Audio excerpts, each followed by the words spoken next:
What's up, y'all? Welcome to a new episode of Transcending The Clture. I am one half of your host tonight, James, and I got the queen over here, Cat Queen. What's up, Cat? Hey, everybody. Okay.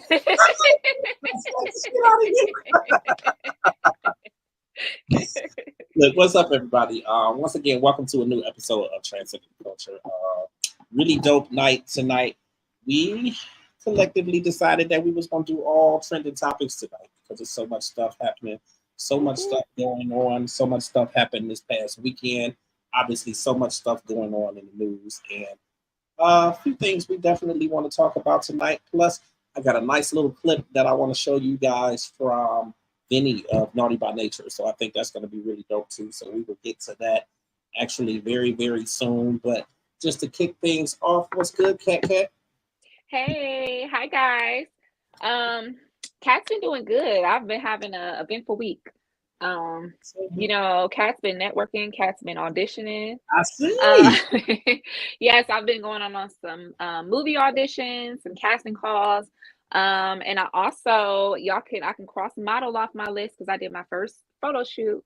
Oh yeah, that's right.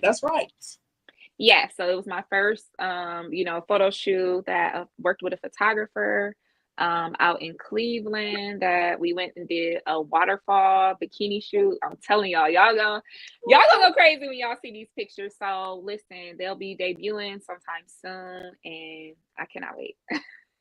Look, I think that's super dope. One of the things that I really wanted from this podcast is for all of us to be able to grow, all of us to be able to do different stuff, and really partake in some of the things that we like, and stuff that we really want to be a part of. So I think that that's really dope.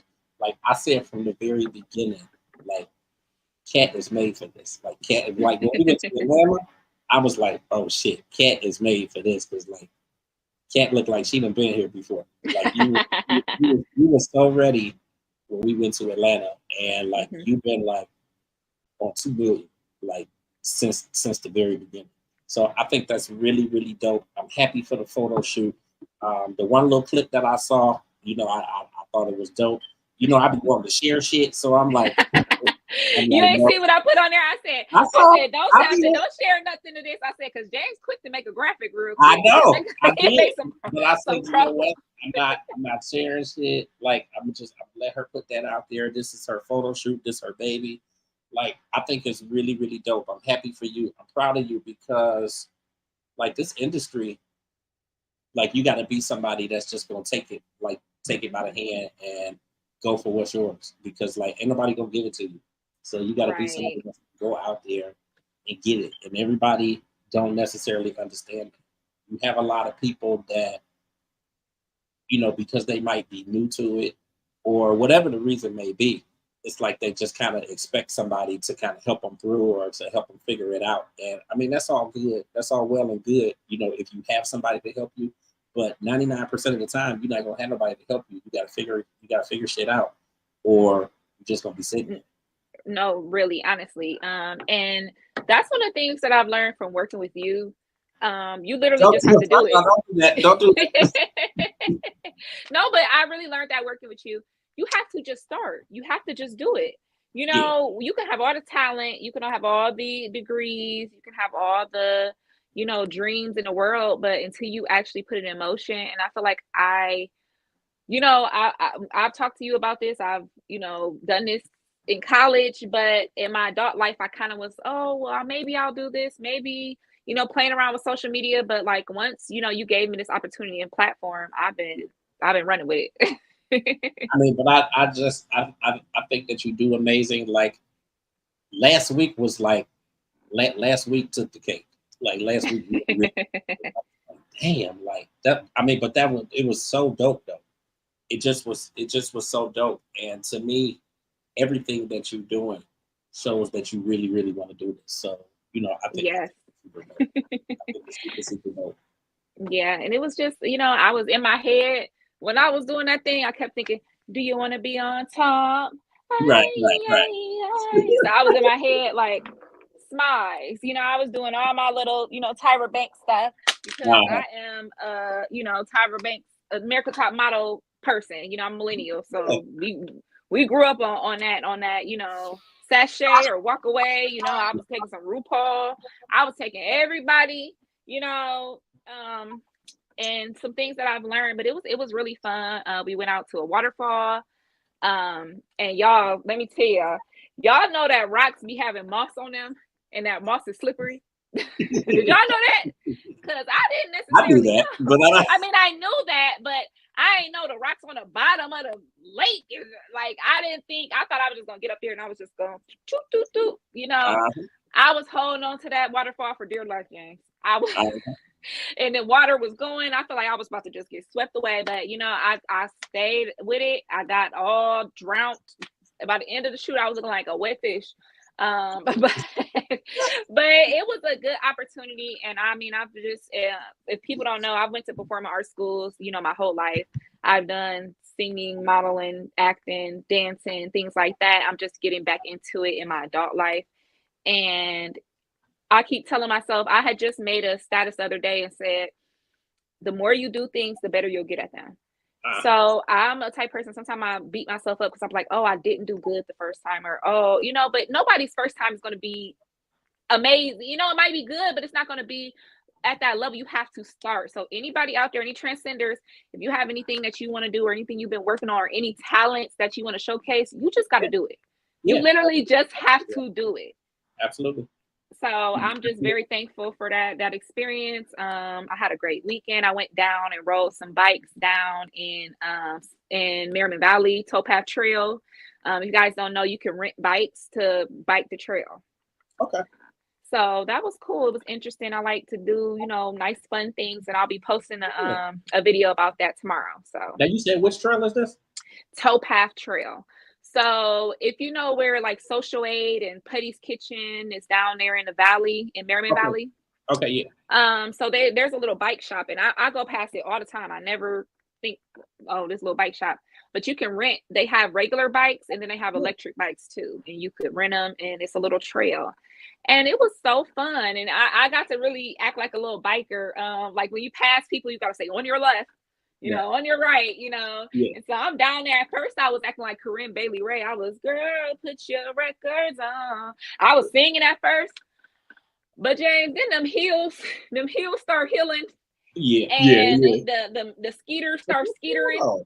And I was like, okay, I took all my little pictures and videos. I was cute. At the end of that ride, I was not cute. Face was red, body was sweaty. This the first time you did that? That's the first time I've done that. So I've walked the trail a few times. I have never biked it. So it was a good experience. I would definitely do it again, but next time I'm getting electric bikes, okay? Let me know like if you do it again, because I've done it before, but I was living down south.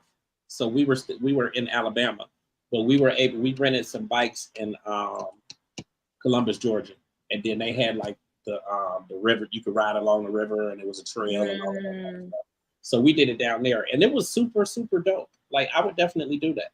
So that's how it was. So they have like a little creek over there, and then they have like when you get like maybe a mile in, or probably not even that long, to me it felt like a mile, but you get down there, there's an observatory and like a big lake and all type of wildlife, and there's these different plaques that tell you about the wildlife and what lives down there and stuff. So I know a lot of kids, like my nephew went there for a field trip, but they had to walk, and he was like, I thought I was gonna die. It was a lot, but with me losing weight and working out and being on this journey, I was able to do it. In the past, I probably wouldn't be able to do that.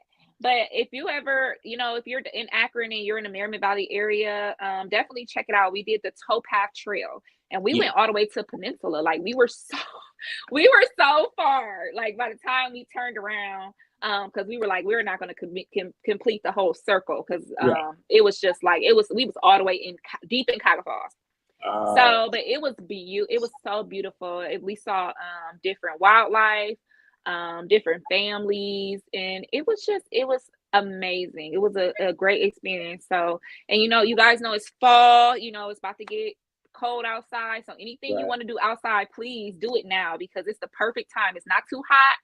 It's a little breeze. So I had a great time doing that, and I'll do it again for sure. Like that is super dope. I would definitely do that. No, I think that is super dope. Well, it's been a pretty productive week for me too. Since we were on last week. I started the new podcast, The Bucket List, which was really, really, really dope. Anybody who missed that, you guys can go back and actually watch that. It is running on YouTube. And we had, once I interview people, I'll be lost. We had from the Manhattan. Yeah, we had from the Manhattans, Gerald Austin. I'm like, oh man, why am I drawing a blank over here? We had Gerald Austin from the Manhattans, and it was super dope. But I think the thing that made it even more dope was that I did it with my father. Like we ain't never did. That was so sweet. It was so nice. And your dad really was in there, and he also you said he was bringing out all the big words. Dad had the thesaurus with him, because he was he was doing it, and it was a really he said something, and I was like, oh, okay, Dad. Okay, I see what he's talking about. But no, I thought it was really dope, and like he's been telling me forever, like that he wanted to do radio and he wanted to be a DJ, like years ago and all of that. And I just thought it would be cool because this was somebody from his era, like they damn near the same age, and like he knew all the music and stuff. So I was like, you should come on and do it with me. And this ain't the first time that I actually invited him on to do an interview, but this is the first time that he, decided to go ahead and do it. So I think you had somebody he really wanted to talk to. So yeah, but I think it was really cool. Well, before I offered, I was talking to J. Anthony Brown, and he wanted to do that, but he was scared. So yeah, I thought it was really, really cool. We did that. We talked for maybe like an hour and 15 minutes or something like that, because then we had to do open letters to a survivor at 7. So right. But the guest he had to go on the stage in 30 minutes, and he still was talking. Right, he was just and this and that, and I'm like, sir, do you not have 30 minutes? I thought it was super dope. And the cool thing was, like, I had talked to him before, so it was cool, just to reconnect and really talk about his career and what he's done for music. And it definitely served the purpose for what I wanted to do with that platform. And I've been trying to get that platform off the ground for a long time. So I finally was just like, you know what, I'm gonna just go ahead and do it. And I like being in that place and in that position where I could just say, okay, you know what, I'm gonna do it, and just go forward with it and just see how things go. And you can take your time with it and kind of mold it and sculpt it the way that you want it to be. But I thought it was pretty cool though. So that came on. That's going to be on Sundays at 5:00. Open letters to a survivor will continue at 7 on Sundays, and then I have the Black Print, which is at 8:30 on certain Sundays. It's not every Sunday, but yeah, I definitely thought it was going to be every Sunday. I'm like, oh, okay. I was waiting for the Blacklist to come on. I think eventually it was going to be every Sunday. But I still been working out the guest list and all that stuff. So I will have one this coming Sunday though. So it will be on this Sunday. So this Sunday is going to be the Bucket List at 5, and then Open Letters to a Survivor at 7, and then the Black Print is going to be on at 8:30. 8:30. Yep. Transcending the Culture. Obviously, we're still on Tuesdays, but we are actually looking at moving back to our old day, which was Wednesdays. So that's kind of up in the air. You know, definitely been talking about that because, you know, the reality is a lot of people really loved us on Wednesdays. So we did some things, tried to move to Tuesdays, and we may end up going back to Wednesdays. So we will keep everybody posted on that. For now, we are Tuesdays. We are finishing out this season on Tuesdays. A lot of stuff going on. A lot of upcoming guests are kind of lined up for the show. So we will keep everybody posted on that. I know we are doing all trending topics tonight, but I actually have been communicating with Vinny from Naughty by Nature. Everybody knows Naughty by Nature. Everybody I love Vinny. Vinny used to do a lot of cameos back in the day in shows. Like he was on like Living Single and like that's where I really fell in love with him. Because you know him and Queen Latifah been tight forever. So right. And so he was I always loved him. I'm like, he just seems so cool. Like, you know, all of them for real, you know.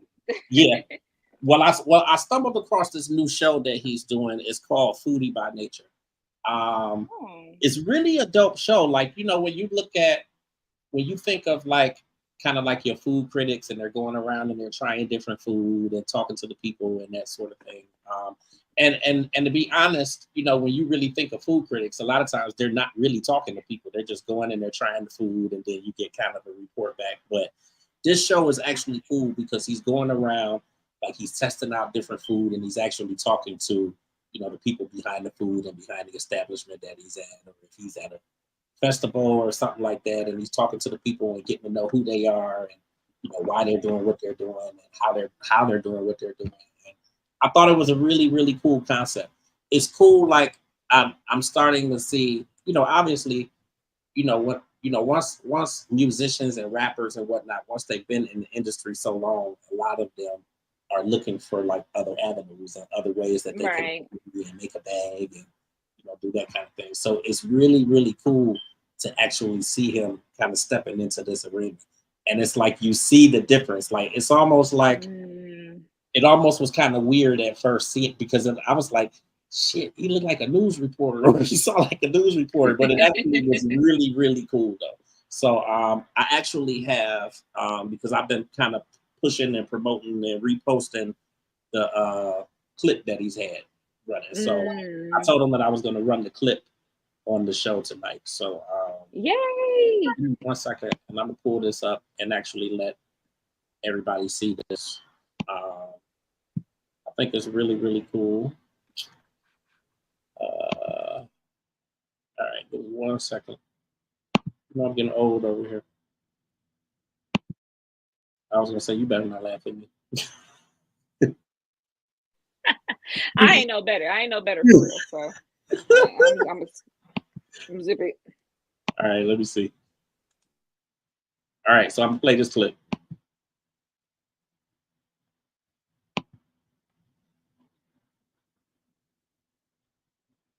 Hey, what's up, my people? This is your boy, Uncle Grim Rock. I'm here in New Jersey, my home state, American Dream Mall, man. We're out here at the American Dream Food Festival. We're going to go and test out all of this food.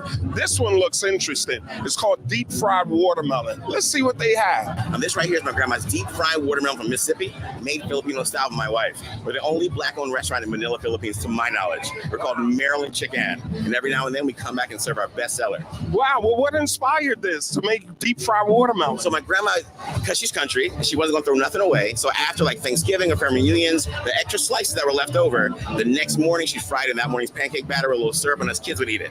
I moved to Manila about 18 years ago, and my wife, the big boss back there, started making my grandma's soul food, making me feel less homesick. And then she created Maryland Chicken, based off my grandma from Maryland's food. Then she meets my 80-year-old grandma from Mississippi, and here's about the fried watermelon. And I go, baby, that's just for the kids, not even the adults. Like, it's not going to work. She does it anyways, and it it fails miserably. Too big, too weird, too American. So to honor my 80-year-old grandma, she made it Filipino style. It's a little ball of watermelon, battered this time with my grandma's cake batter, fried like a Filipino street food, and topped with my grandma's homemade vanilla icing. And we accidentally made these bad boys by fusing our cultures. Wow. Well, I'm about to taste this, and I'll let you know how I like it, all right? Thanks a lot. Like a fresh pie. That's right. And what's your name, brother? I'm Fred. My wife's name is Agnes, and we are hashtag deep fried watermelon from Manila, Philippines. All right. Thanks a lot. This is good. It's like a donut, but then it has watermelon in it.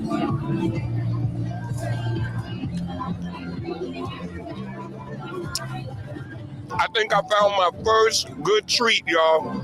Watermelon, deep fried watermelon, man. This is gonna be a good day, man. Let's go. It's a pleasure, man. All right, likewise.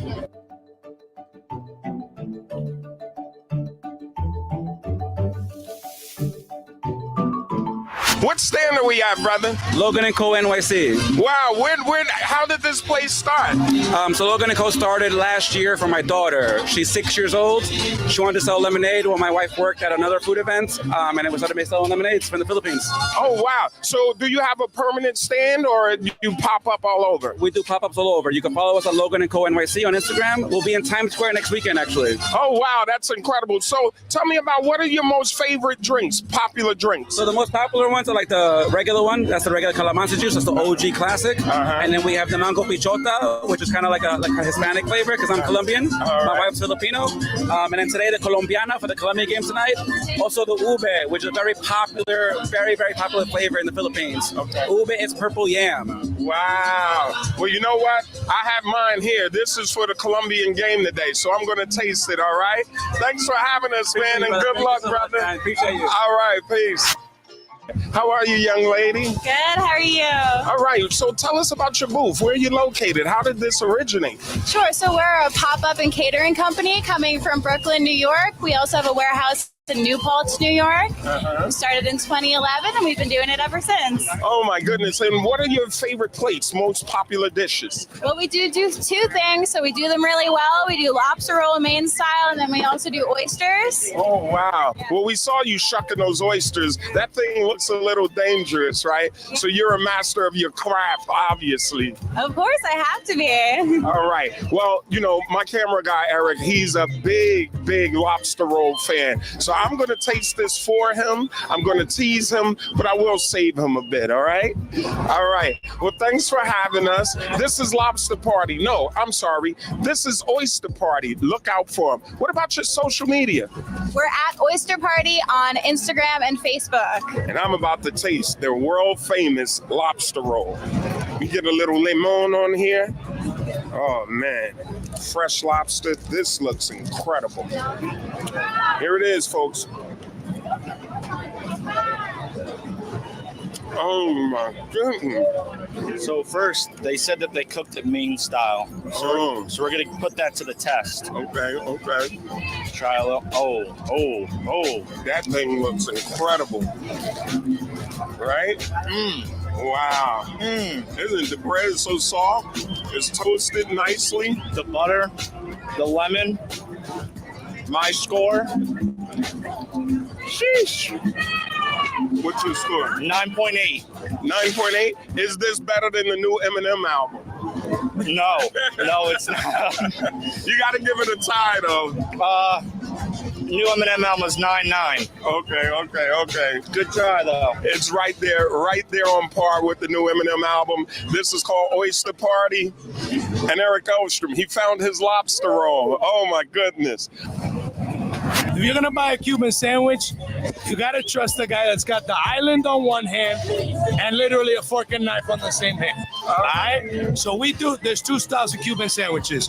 You got the Tampa style, which is mustard and salami and all that nonsense. In Cuba, we don't got none of that. There's no mustard, there's no salami. So we do like old school, the way they do it in Cuba. Even though it originated in Tampa, there's two different styles. So our style is pernil, right?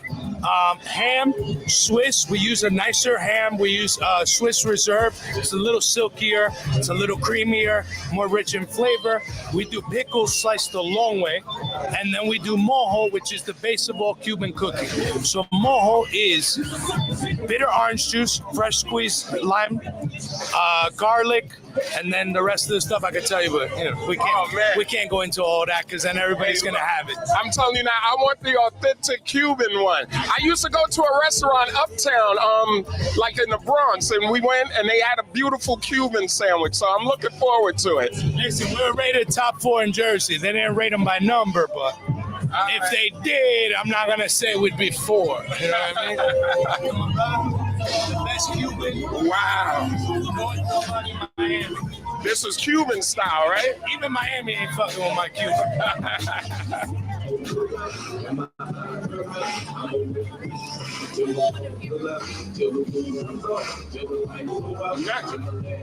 Nice. I can taste the lemon in here, man.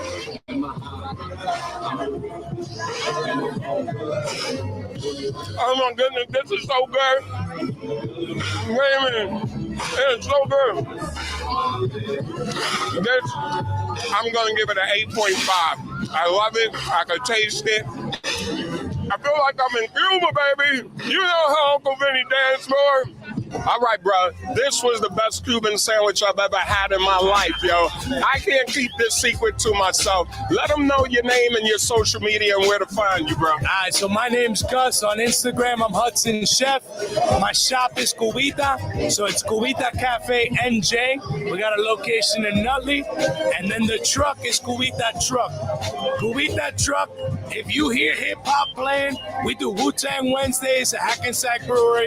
If you hear hip-hop playing while you on Route 3 stuck in traffic, it's more than likely our truck. All right. Well, when you rock it at nighttime, now you met Naughty by Nature, you got to have naughty nights, all right? That's it, brother. Yo, my man, I appreciate you coming through. Shout out to you. I'm glad you enjoyed the Cuban. Yes. You got to come through the shop, bro. Yeah, definitely. Hip-hop vibes. I'm here at Rhythm and Ribs Smokehouse, and I'm talking to the pitmaster. What's up, bro? What's your name, man? Pitmaster Chevy. Word? Yes, sir. Yes, sir. All right, so tell us about this whole scenario you got going on here. So my goal is to feed the tri-state authentic Southern Smoke barbecue. I became a pitmaster. I went to Georgia to become a pitmaster professionally in 2016. This rig was built in Georgia in 2016, and came up with the name about 2021. Left my career as a UPS driver after 6 years. Wow. I took all my savings and bought everything. Oh, wow. And I'm just here to feed the tri-state authentic Southern Smoke barbecue. Wow. So how's it working out? It's working out really good. I didn't expect to blow up as fast as I did, but I'm crazy busy now. I'm booked every day, everywhere. And the restaurant should be coming in the next couple of years. Oh, my goodness. Now, let me tell you, I've always known about, Southern barbecue. And I just so happened to go to South by Southwest in Austin, Texas. Okay. I've never really been to a pit house or a smokehouse or authentic barbecue.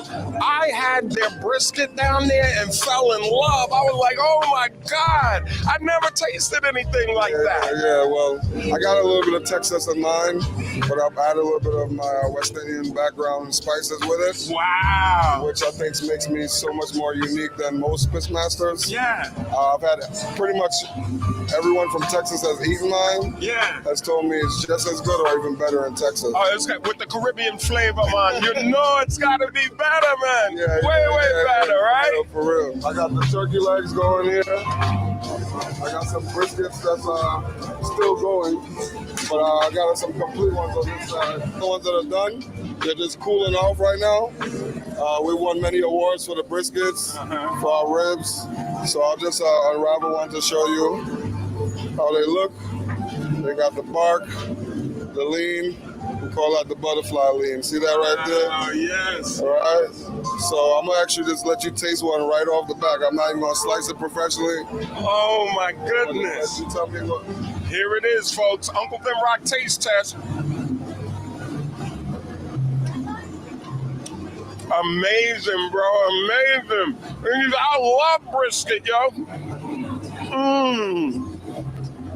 And the bark. When you tell it's all about the bark, too, right?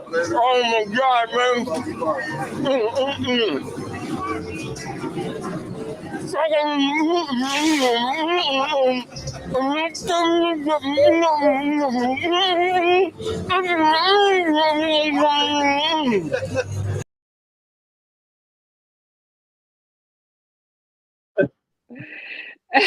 He's so silly. Oh man, I wish I could have been there in person eating that food. Listen, Okay, especially the lobster roll. I love a good lobster roll. Like when I go places with food trucks, that's usually the main thing that I'm looking for. I've had some really good lobster rolls too. I think it was really dope. I think the concept is dope. Something different, something different. And you know what? I liked it because everyone is, and I think people are kind of tiring of, the famous Keith Lee. Keith Lee goes in secret and he eats in his car. He's not interacting with the people. He's not hearing their stories. I think that's a lot of what he's missing sometimes is the stories. And you see how everybody shared their story with him and saying, I quit my job. I poured my savings into this. So I think it gives a different type of thing. And I think going to food trucks and festivals like that, I think you do get it authentic because, Keith Lee doesn't like to say it's him because he doesn't want them to, make it better than anybody else's. But you see those people made Benny stuff just like they made everybody else's. And, so he got to really have the authentic taste and things like that. So I definitely will have to check it out because I'm a big foodie. I love, and I'm not a mukbang person per se, mukbang, where they eat all that food and stuff. I really like people to go in and tell me what's good. Tell me what kind of spices they're using for real. So I could do it. I think it was really dope. I don't think much has really been put out as far as like when it's going to air or how frequent it's going to air. But anybody that wants to know more about it, you could definitely go to his Instagram page, first of all, or you could go to Foodie. That's FOODIE by Nature 118. So if you pull that up, then you can see everything about the show and get all the information and know. But that's with Ben Rock from Naughty by Nature. Benny from Naughty by Nature. So you guys should definitely check that out. I think it's pretty dope. So what's up with these topics, man? Let's get into these topics. It's a lot going on. I am so excited. Absolutely. Let me get this. So much. Pull up our list. I'm gonna actually jump ahead of you just with one. Okay. I want to make mention of Aaliyah, and I know that it's so many people who were fans of Aaliyah. Obviously, it's been 23 years since her untimely passing, and since everybody on that plane passed away. Like the time has really, really, really flown. It's just been such a long time. And again, there's so many people who were fans of her then. There's so many people who still are fans of her now. A lot of people are like still listening to her music as though it's new. I still listen to the last album, the self-titled album, because I think that, she caught a lot of, it was critically acclaimed. So she got a lot of acclaim for it, but she also caught a lot of flack for it because it was a big departure from what people were used to from her. But if you really think about the album and you really listen to it now, she really was so far ahead of her time. So far ahead. Believe it or not, it still sounds fresh 23 years later. So I just wanted to make mention of her, again, because the 25th was the 23-year mark, of her passing. And, just a big moment in our culture. A lot of people are still missing her. So what's your thoughts on that whole thing? I was a big Aaliyah fan. From the moment, basically, I'm a 90s baby. So I grew up on Aaliyah. I grew up with her working with R. Kelly and, the baggy clothes, and then the Timberland and Misty era, and then the Y2K era where she was doing movies, and Aaliyah was so ahead of her time that it's just crazy to think about. She was the true definition of crossing over different platforms, crossing over different barriers. And, Jet Li was saying it was an honor to work with her, that she was so talented and such a hard worker. And that, that was one of her first acting roles, and he said you would never know because she was just so talented and beautiful. Everybody that met her said she was such a beautiful soul. I love her music. And I like a lot of the undercover music, you know, some of the album songs, and and one of my favorite songs is one that a lot of people skip over, and I love We Need a Resolution. We Need a Resolution. That video was so dope. And if you think about it, she came out with the whole snake little thing before Britney Spears was even doing that. So it's like she really was the blueprint to every songstress that I know, every singer I know has either imitated Aaliyah. Aaliyah. Last year on my birthday, you saw me, I had my little swoop. The whole time I had my little swoop over my eye, I couldn't stop. What would you do to get to me? I thought I was literally Aaliyah because I'm like, I love that girl. And it was such a tragedy that we lost her so early when she was at the peak. She was just like, she was right there. I would have loved to see her actually be in the Matrix, the role that Jada Pinkett Smith had. That was supposed to be her role. She was in talks to actually be in the Austin Powers movie, and where Beyonce took over. So I think she left a big hole that I think was never really filled. I don't think we've ever seen anybody as talented and just I don't know. She was just one of a kind, and not just because she died, because of who she was. I would have said that about her whether she was living right now. She just was so different in the sounds. And like you said, I remember when we was driving down to Atlanta and we were listening to Aaliyah, the self-titled album. And them cuts that's on the album, that ain't the singles. Chef's kiss. So Aaliyah, baby girl, we love you, we miss you, and your memory will forever live on, because it's even little kids that we walk around with Aaliyah shirts on, singing her songs. Absolutely. So she just made such a big impact, and we love you, Aaliyah. Absolutely. And I just think that, like I said, I think the album was so far ahead of its time that a lot of the tracks on there you can listen to now, and some of them, a lot of them still sound fresh. And you can go back and really still listen to it today, and it still sounds good. And it's no secret to anybody that her vocals, especially when she started out, her vocals were not the strongest. So she did a lot of vocal coaching. A lot of practicing and a lot of vocal coaching to build her voice up to where it was when she passed. And I just think that she worked really hard. And then when you look at like her when you look at artists that don't do that, and they stay at the same level, no shade to J-Lo. I know she do her little vocal lessons, but I've never seen that amount of growth in somebody in their career in that span. And she that grew, Aaliyah. She grew tremendously from, I remember when Bone Thugs did the Art of War tour. It may not have been the Art of War tour, but I just remember, there was a tour with, I think Bone was on there, and it was like Aaliyah and Genuine. And I can remember even at that point, like her vocals, especially performing live, like it just was not really strong. And that had to be like 96, 97. So that's what makes me think it was around when Bone did their tour for the Art of War. But either way, she grew a lot, before her passing. And,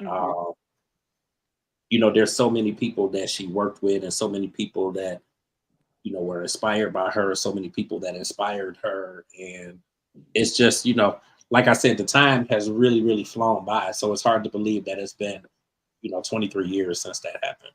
But, it just was interesting because I heard so many people who were like playing her music, on the 25th and whatnot. And people were constantly playing it anyway.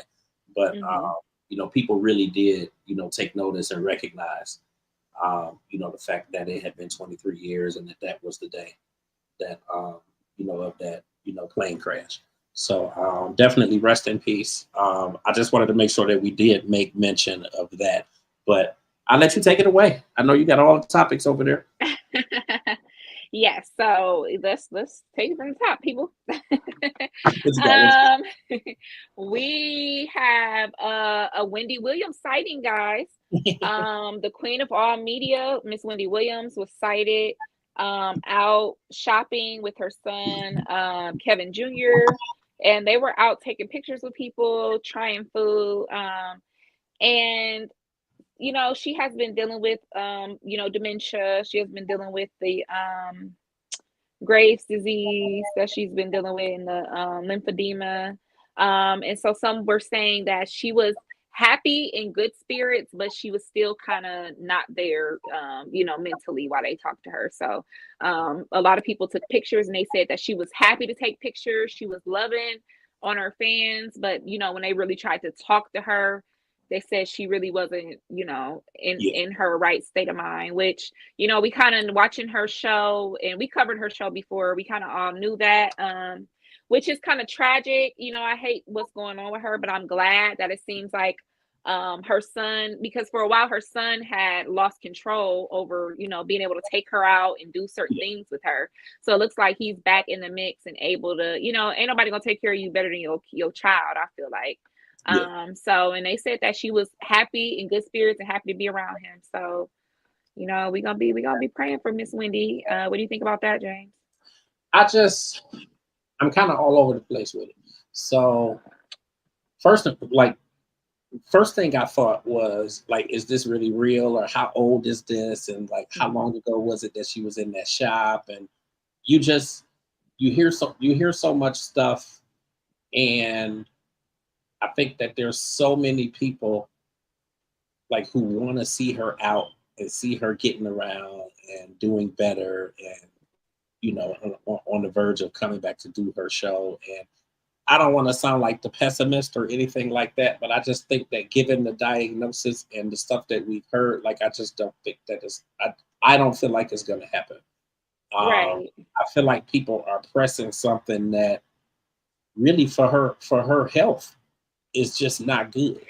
It's not good. It's not safe. Don't you remember she was passing out every episode and flipping out? It's just I don't necessarily see it happening, and I kind of wonder, like, I kind of question the validity of, like, well, not the validity of the picture, but just like how old was that picture, and was it really recent? And I don't know. I mean, I want to believe, and I want to hope and believe that it was recent, and that the son is, that Kevin Jr. is actually, getting to see her and getting to go out with her and spend some time with her. I mean, because that like he is her everything. Like, he was her everything. Yeah. So, sure. It really sucks to see her in this type of a state, in this type of a position where, like, she's not really lucid and don't really know what's going on, and that kind of thing. But I don't know. I just kind of wish that, like, I hate to see her out. Like, I hate to see that, just them really focusing on all of that stuff and not necessarily focusing on, her getting better and that kind of thing. Like, I just feel like people, more than anything, people just want to see her get back on TV and that type of thing. And I know that's what she wanted to do, but I just don't feel like, health-wise, it's good for her. I don't think it's going to happen. She barely could handle it when she was, newly diagnosed, and she's deep in it. If you watch the reality show, you can see that she's almost like a shell of her former self, And when people are sick and when people get older, we have to stop expecting them to do the things that they once did. I thank Wendy for everything she did, but it's time for someone else to step up. But I feel like no one has filled that hole. So it's like, people are still looking for that, because people were saying Wendy Williams would have loved 2024 because all the crazy stuff that's going on. They're like, I could see her talking about this or talking about this on a hot topic. But and that's where I feel like with the journalists and with the podcasts that are very popular, that are winning awards, that's where the real media training and things came in, because Wendy was highly trained in all media. That's why she calls herself the queen of all media. Absolutely. And I feel that some of the shows that are popular now they're not giving us what we need, what we used to get from Wendy. Wendy was very smart. Wendy was very intelligent. And Wendy also knew all the secret tea. She knew the secret tea that you didn't even know was the tea.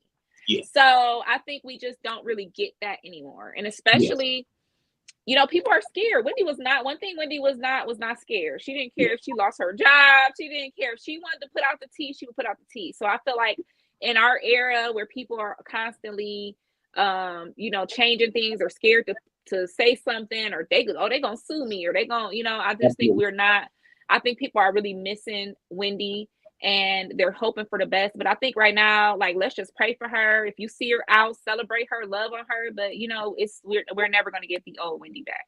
Yeah, absolutely. I agree with you 100% on that. I think probably the closest to that would be, what's the girl off YouTube that that got sued by Tasha K. Yeah, Tasha K. I mean, that's yeah. I mean, if you really think about it, I think probably the closest that you would have to that, in this generation or in this era is probably her. But there's so much. There's so much. Tasha K has an unlikability about her that Wendy does not have, and also Wendy had the white audience, and sometimes you have to be able to across the board. And I feel like a lot of Black and hip hop entertainment are just that. They're not equally watched. Wendy was watched by the Jersey housewives walking their dogs in the morning. If you watch the audience, they would be it would be all white ladies, because she was just across the board. And I just feel like we just haven't had that. And I feel like that's why people are missing her so much, because she just gave us something that we still don't have. So everybody's kind of craving that. And we're looking at, Breakfast Club and Just Hilarious and this person to fill that role. And it's just not anybody there yet. I think that's a good perspective and analysis. I agree. Yeah, I definitely agree.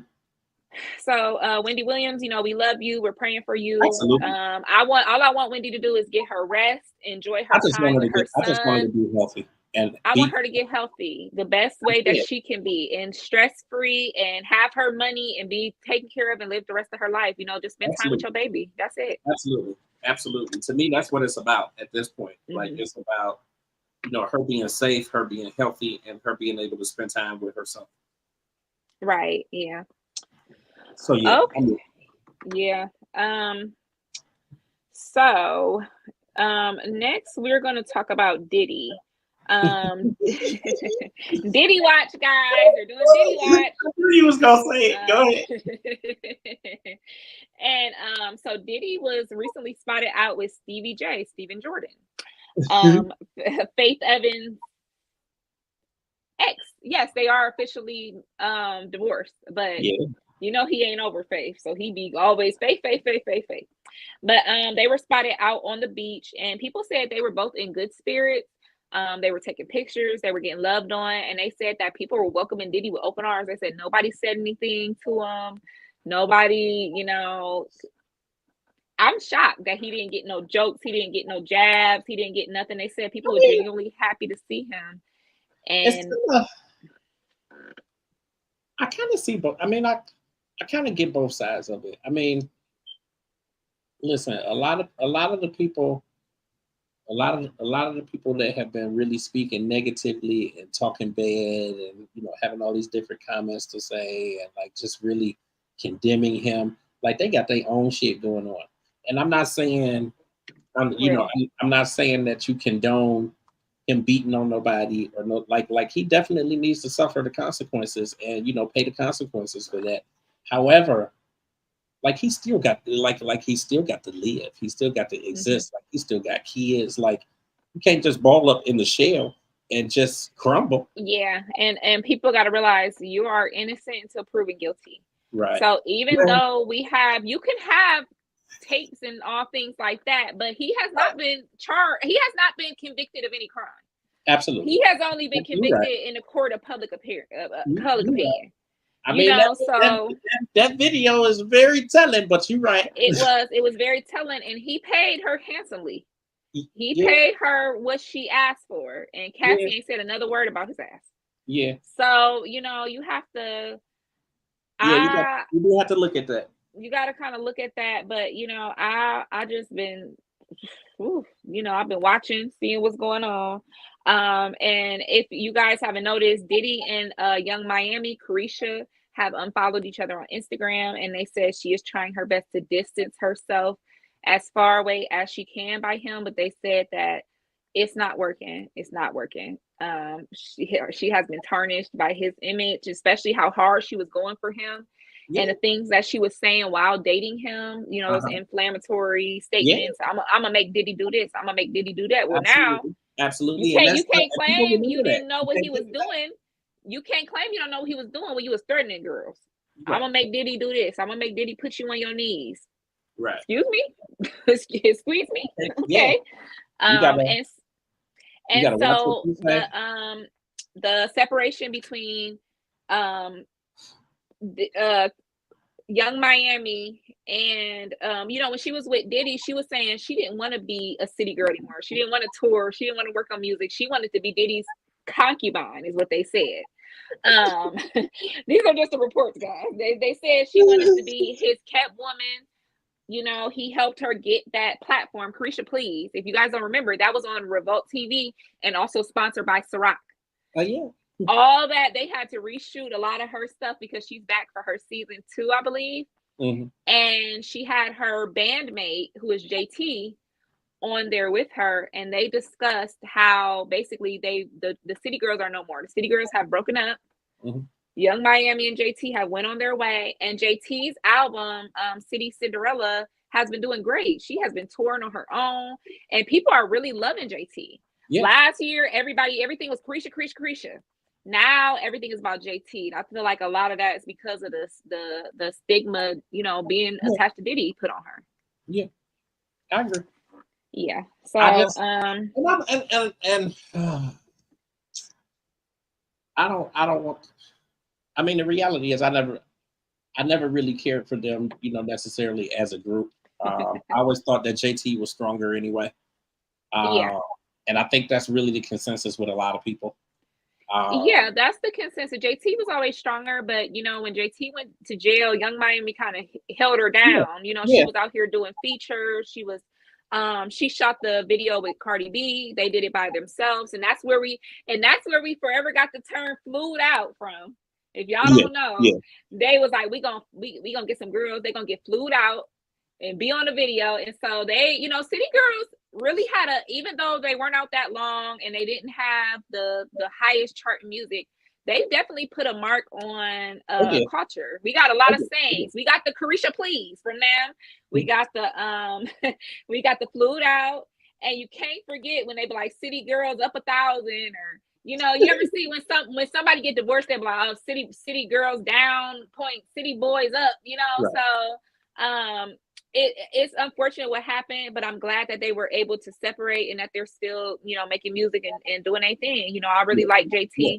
I like what she represents, and I can't wait to see more from her. And Carisha, yeah, you know, I hope that she does still have that platform. I wish that she would do more with it than just what she was doing. I really wasn't a fan of her interview style. Yeah. I don't think honestly, I don't think it should have. I don't feel like it should have gotten to season 2. I'm interested in seeing what she can actually make of it now that, you know, Diddy is not involved in it anymore. And she's heavily relying on her best friend Santana. Yeah. If you guys don't know Saucy Santana, and he has social media on lock, so I think she's very much, you know, latching on to him for dear life to try to save herself. But so you know, baby girl, you out here flailing. You out here, you know, we could see that, you know, when somebody be desperate and they just trying to hang on, it just seemed like she just trying to hang on some kind of way. And it's like, you kind of made your bed, you know? So it's like, you kind of got to, I mean, it wasn't your doing, but it's like, you knew what's up. If you, and a lot of women go through that. If you condone a lot of stuff that your partner is doing, then you're almost just as guilty in public opinion. Right. So,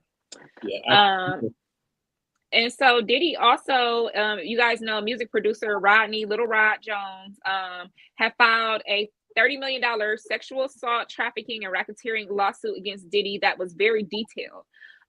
So Diddy has filed for that lawsuit to be tossed out.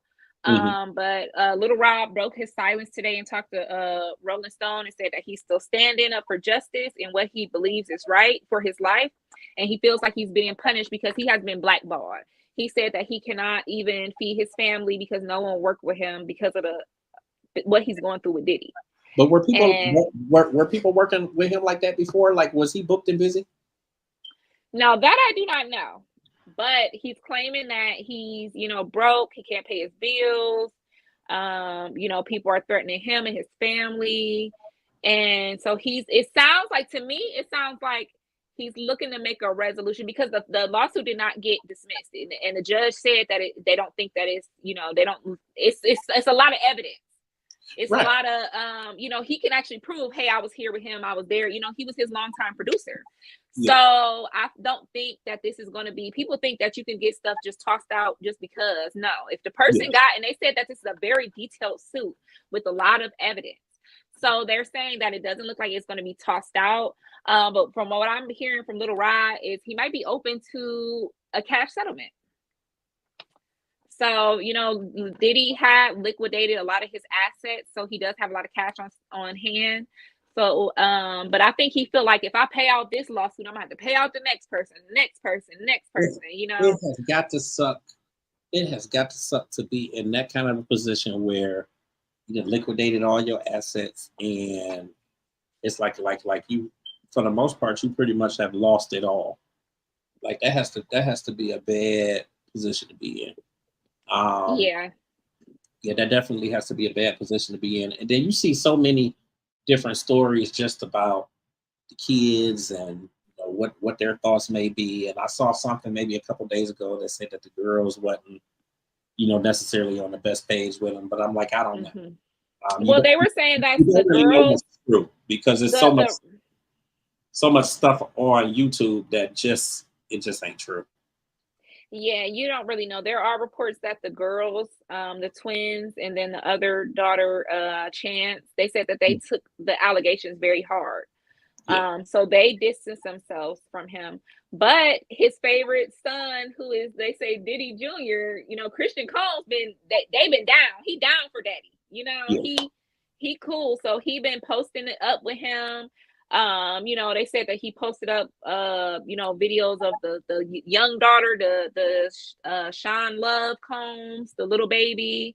So I think he just right now is trying to keep his nose clean, stay out of the business, just kind of, I think he's like, that's why I was kind of shocked that him and Stevie J was just walking around the, beach taking pictures with people because he kind of been keeping a low profile. And I think that might be a good idea for him right now. Russell Simmons is facing those assault and sexual assault charges, and he fled to Bali. And everybody's crazy because Taraji and everybody has been going to see him. But it's just like, he's still facing them charges. So I think Diddy might want to. Well, has he really been charged with anything though? Because last I heard, he hadn't really been charged. He was not charged, but he was supposed to come in for questioning. Okay. Which is, we have these allegations against you. I think they were looking to put him under arrest or to get more information and talk to him. But they said the day that he was supposed to show up, he just upped and moved to Bali. And Bali is a non-extradition country with America. So they are not going to extradite him for anything.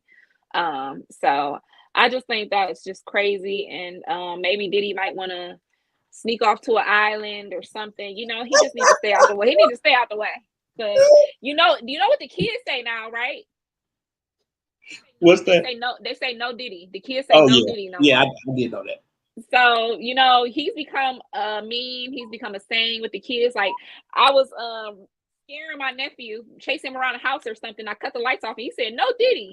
I said, what? I said, do you even know what he did? He like, all I know is that's when somebody acting weird and scary. I said, okay, well.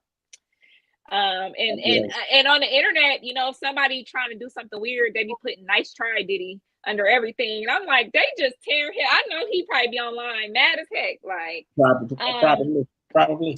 Yeah, so we're gonna keep up with Diddy Watch. We've been reporting on this for a couple months now, so we'll keep you guys updated on what is going on with them. Yeah. And then speaking of Diddy, we have Craig Mack, who tragically passed away. We're getting really mad at that situation. So his family has released his true cause of death. It was reported and publicly believed that he died from heart failure. But that was, his family came out and said that he actually died from complications of HIV and AIDS. Yeah, that it was untreated. Untreated. Untreated HIV. I just think like I'm like for real, I'm sticking with the family. Like I don't feel any different about Craig Mack or whatever, because like that was his personal business. That's his personal business. If he didn't want to reveal that, then that shouldn't have been revealed. And like why all of a sudden now, like he's been dead since 2018. So why it's now? Like why now? Like I think that sucks. And that's why people be keeping secrets and shit, because they don't know who they can trust. And clearly you can't trust your damn family. You can't trust your family. And it just, like you said, why now? And now, you know, the family is reaching out to different outlets. From what I'm hearing, different outlets have reported that the family is reaching out to them to get interviews and to get money off of this issue. That's like that is grimy. Like to me, that's just grimy. That is really grimy. That sucks. I hate to hear that. I hate to hear that, because like it just sucks. But you know, that's how people be. Yeah, it's a nightmare. I just can't believe that that's what happened. It was just so random. And the crazy thing is, nobody really cared. Like it's like, you know, like why, like what was the purpose of even saying, like I just think it sucks. And I would hate to see his true fans did not, the people that care, that people that matter don't care, and the people that care don't matter. You know, I would hate to see media outlets like buying into that shit and paying them for interviews and shit like that. And I think they will. I'm sure they will. I'm sure certain ones will. It sucks though. But the major outlets have not been taking the bait. The major outlets, they reported on it, but they haven't really, you know, said too much. And the thing is, you know, we're in 2024. The stigma of HIV and AIDS is something that we don't need to be having a stigma about that. Like that is something that, you know, is very common. As much as we want to act like it's not, it is very common, especially in our Black community. And so I think that the more we talk about it, the more people get tested, the more people get treated, the less of a stigma that it'll be. And I think more people will stop suffering so long and in silence, you know. And a lot of people, like I can't speak on his mental state or what he was feeling or what he was going through with that, but if he was diagnosed and then didn't treat it, it might have been because he was thinking, I'm gonna have this stigma, somebody's gonna find out, you know. So it just kind of, it sucks, because it's like, had he would have been around people, well, obviously his family would have told, like they did, you know. So it's just like fear came true. And I feel like that, you know, that could have led to his death with him, it being untreated. So I don't know. I hate that happened. I hate when people tarnish people's legacies after they're not here. They're not able to defend themselves. They're not able to talk. And I just feel like people's diagnosis and health, that is not a topic. That is not an interview topic. That is nothing to make money off of. But to me, that's what it is they want money. To me, that's what it is. I think. I think whatever money they must have had probably ran out. Yeah. And they probably like, you know what we can do? Well, we still got the ace in the hole. We still could, you know, say whatever. Yeah, that sucks. That really sucks. Yeah, that sucks really bad. But you know, you just kind of have to chalk it up. You know, that's how people be. It's unfortunate, but I don't think it changes anything, like in terms of him and what people think about him or that sort of thing. If anything, it just puts a bad light on the family. The family. And I feel like that's the opinion that I've been seeing. The consensus of most of the media people are just saying, you know, we just looking at the family crazy. We not really, you know, they reporting on it, but I haven't seen anybody say a bad word against him with this information. So it kind of backfired, you know. I'll bring it Tiff on. Oh yeah, Tiff. Okay. Hey, cousin. Hi, everybody. What's up? Oh. He cut himself off. Okay. Well, Hey Tiff, how you doing? Fine, doing motherly duties. Oh, okay. Yeah, we know you. How was the game? It was great. They won again. This is their second scrimmage, and of course they won. But they let the I call them the babies, the little pumpkins. They played first, and they kind of like it's weird, and it's gonna be weird. I got their schedule, so they're gonna be playing every Saturday. And they have to, they're gonna be playing East, West, South, Rangers, and other teams. They played North today. It just seemed like it's so sad because it seemed like there's a real shortage in kids playing football now.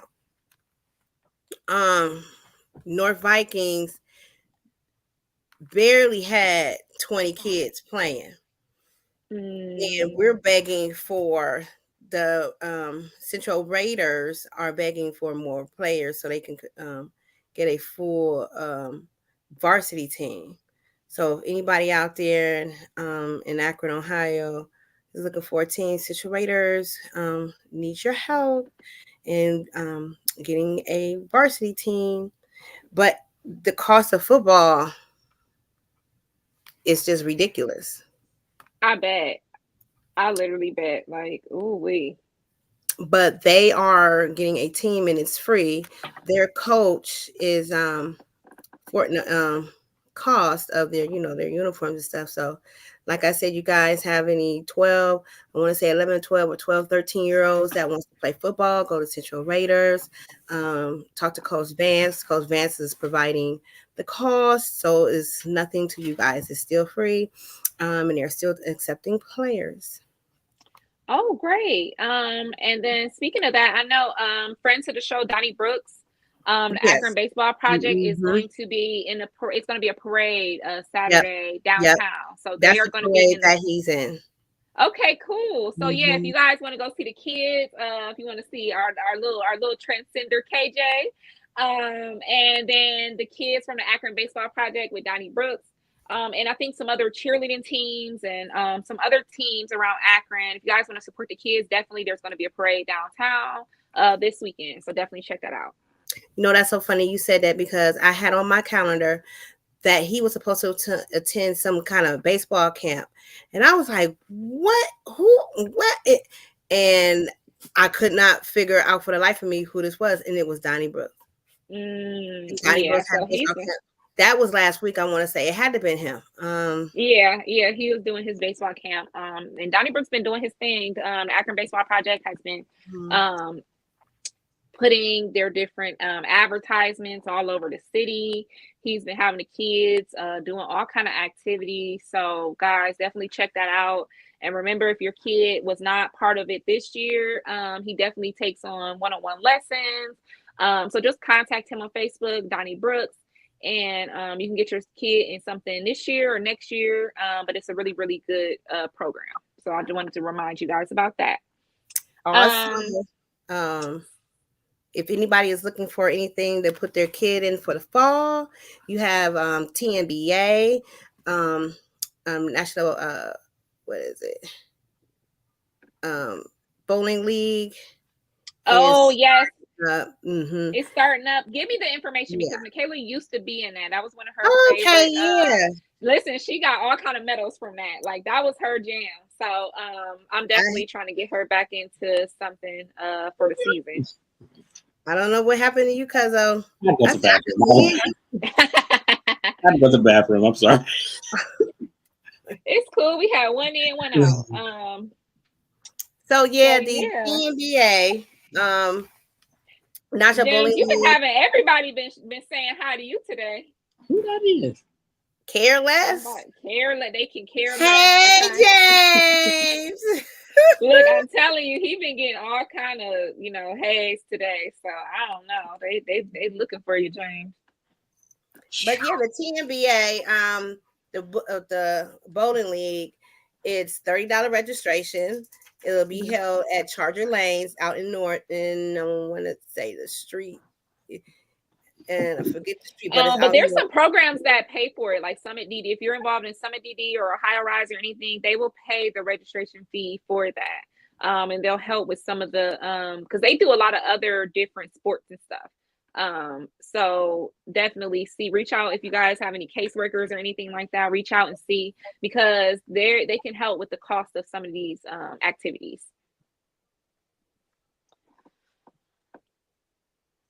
Tiff, you on mute, baby girl. I was trying to say what happened. I was like, what? Okay, and then let me see, what is he doing? I think golf will be over. They may have a fall league. I have to check that out with my mom. She's basically in charge of that, because which is called oh God, I just lost my thought, but it'll come to me anyway. But other than that, yeah. So you got the baseball, Donnie Brooks, you guys. You got the football, Central Raiders, Coach Vance, and you have TNBA. And remember, it's out there in Charger Lanes, out in Norton, Ohio. All right. So other than that, yes, Sissa is going to be super duper busy for the next 2 months. Saturday.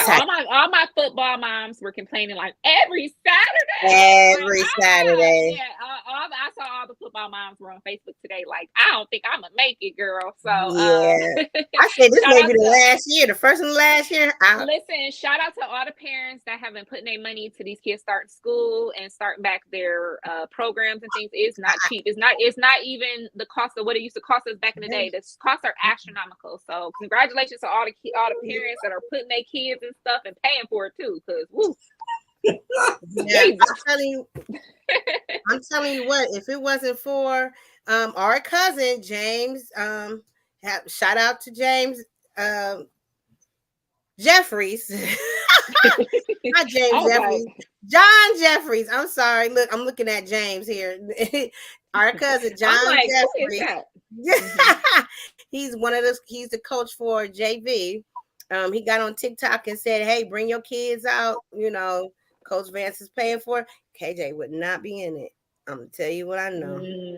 Because I can just only imagine. I've been hearing some prices, off the hook prices, and they ranging from $250 to $300.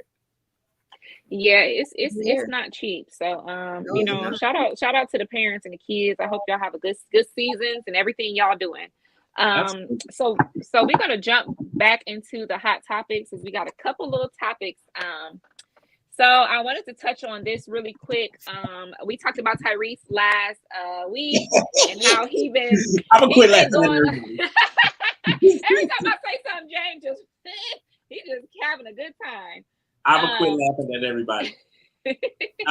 So we know Tyrese had his epic fail at the singing the national anthem.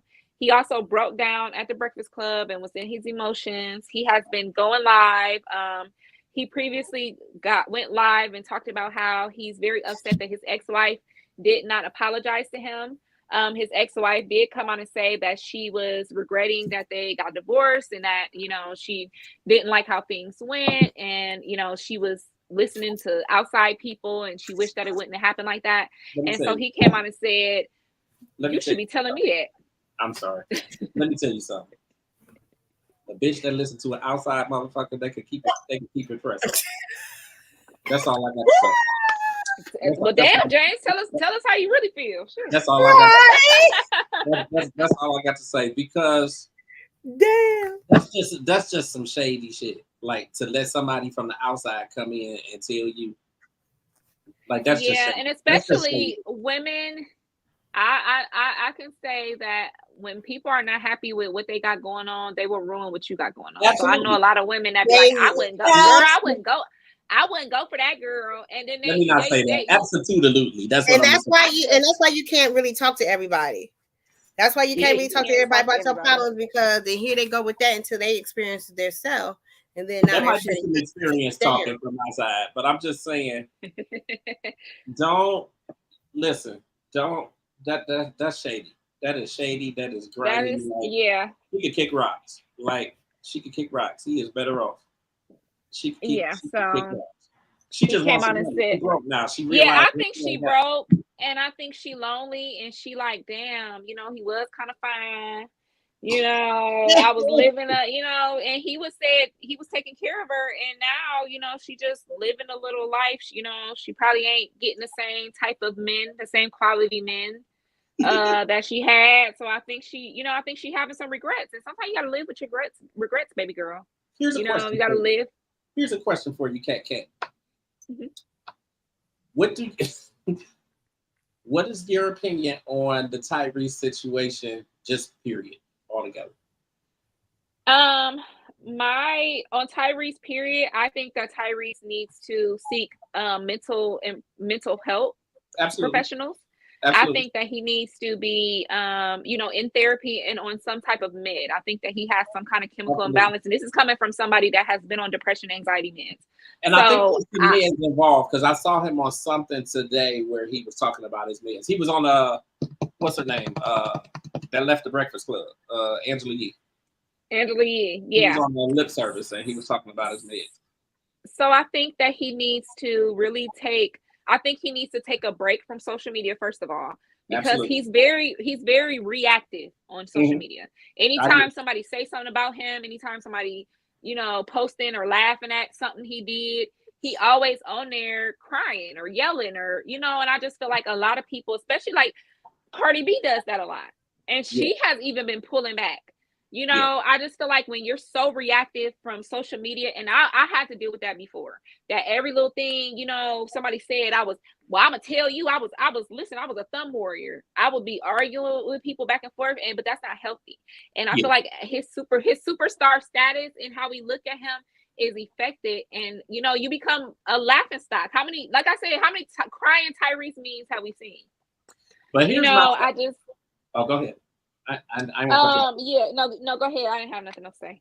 I was just gonna say, I agree with you. I think he definitely needs some help. I think that there should be some counseling somewhere in there.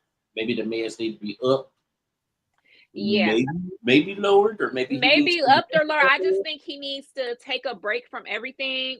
And how when people go to the rehab, that's mental rehab, where you just go and you get off social media and you get your meds switched around and you learn some coping tools, some anger management. And then I feel like that would greatly benefit him. And then I want to say this as well. A lot of men, and especially men with money, believe that these young girls ain't using you for your money. And so Tyrese keep getting these relationships with these young ladies, and then saying, well, she don't love me for real, or she ain't there, she ain't holding it down, because he has a new girlfriend that he's going back and forth with. That is a, Instagram model, big voluptuous booty, and he's trying to have this soul relationship and this supporting relationship. But it's like, you have to look at, yes, men of status are able to date younger, hot women. Yes, you are. But you have to look at, why would they want to be with you? If they 22 years old dating you, not to say there aren't age gap relationships, but a lot of these girls are looking for a paycheck and what you can do for them. And I feel like he is already feeling used, and he's getting these situations where people are using him more and more. And I feel like that's what's leading to him breaking down, because he don't know who he can trust or what, he just out here just doing a lot. Yeah, I think there's definitely that. I definitely still air back to what you were saying, that he definitely needs some type of mental health, some counseling, or I don't know. He definitely needs to talk to somebody. But I think one of the biggest things that I don't like is that a lot of the media and a lot of like the power players in media. So when you look at like the Breakfast Club, and you look at, and not specifically the Breakfast Club, but just when you look at a lot of these platforms, like a lot of people are really making a mockery of the situation. And when you really you listen to him, you can tell that he's really going through some shit. Like, this is some mental health shit that for the average person, somebody will jump off a fucking bridge over some shit like this. And it's like, people are not paying attention to the signs. And they're not. That bothers me the most, because there's so many people in this industry that he is in a circle with, that swear up and down that they love him, and that's their boy, that's their brother, and all this other kind of stuff. But then it's like they're making a mockery and they're making jokes out of the shit. And the reality is, like, he could snap at any moment. At any moment, and this they're is bringing him what on people on their do. And that's the platforms. last thing you want to see. Like at some point, you gotta have a heart. Like at some point, you gotta have a heart. What if this was your family, or what if this was you?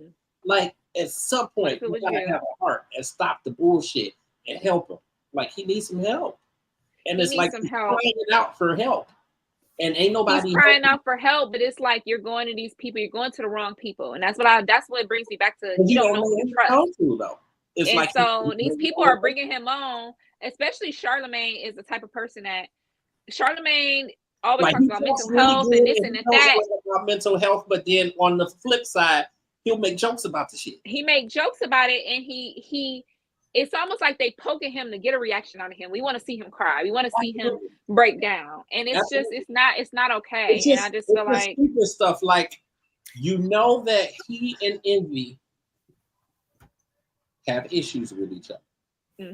Right. Well, Envy has issues with him because he said whatever to his wife. Right. And I'm not saying that you don't defend your wife, but you cheated on your wife all this time. You cannot expect people to respect your relationship more than you have. And okay. and even if you feel like there was an issue over that whole situation or whatever, you keep bringing him on your platform, and you know that he's struggling with some shit, but you clearly don't give a fuck. Like Envy don't give a fuck. It's just like when he came on there and Envy was like, "Yeah, I gotta go because I'm doing a card for Cardi B or somebody." Like for real, like that's just the stupidest shit. Like so you walked out on the interview because you gotta go and do a card for Cardi B or something like that. Like right. Like to me that sucked. Like to me that sucked. And regardless of anything, he's coming on the platform because he obviously has some level of respect for y'all. So exactly, and that's like one thing that I kind of don't like. I think he's crying out for help. I could be wrong, but I think he's crying out for help, and I think that him. Obviously, he has supported the platform, but I think that there's a piece of it where, like, he wants to talk to them, and he has some level. I think he wanted to kind of talk it out because Tyrese is a type of person where he feel like he could talk, and I'm like that. I be want to talk stuff out and squash it, and then people be like, "Nah, I ain't messing with her forever for life," like So yeah, and DJ Envy has a very unforgiving spirit about him, and it's so crazy with how he did his wife. How can you be so unforgiving to people when you've asked your wife Gia to forgive you for everything you've done? He have that. And it's just crazy to me because even Charlemagne then got into it with people and then brought him back on the Breakfast Club and they squashed it. Yeah. I just have that what do they call it? They call it that Drake light skin attitude about him. He got that light skin in him that he feel like he just too good for whatever. I don't know. It doesn't look good to me, and I think that's one of the bigger things that I hate about media is that a lot of these people, they really don't give a fuck about you. Like they really don't. And I think that shows. I think it shows that. I think it really does show. So yeah, I think that sucks because to me, he's crying out for help, and these be the very people that are gonna be crying. That's gonna be crying when something happens. Then they go jump off a bridge, or they shoot themselves, or you see this shit all the time. You see it. I feel, I'm listening. And I've been through the mental health and everything myself. Like we all have dealt with our own mental health shit. So it's like but when it comes to you being in a relationship with somebody and you actually having it, I'm trying to see how I could put this. First of all, he just need to be by himself and stop being with people. I agree, and it's hard to tell somebody. It's hard to tell somebody that. I agree with you. You need to stop jumping into relationships because he's like there's probably a side of him that's lonely too. Like I get it. It's okay. So here's the thing, and I have witnesses myself. For a pastor that I know. Yeah, he's always been in a marriage. He lost two of his wife due to cancer, and he never been by himself.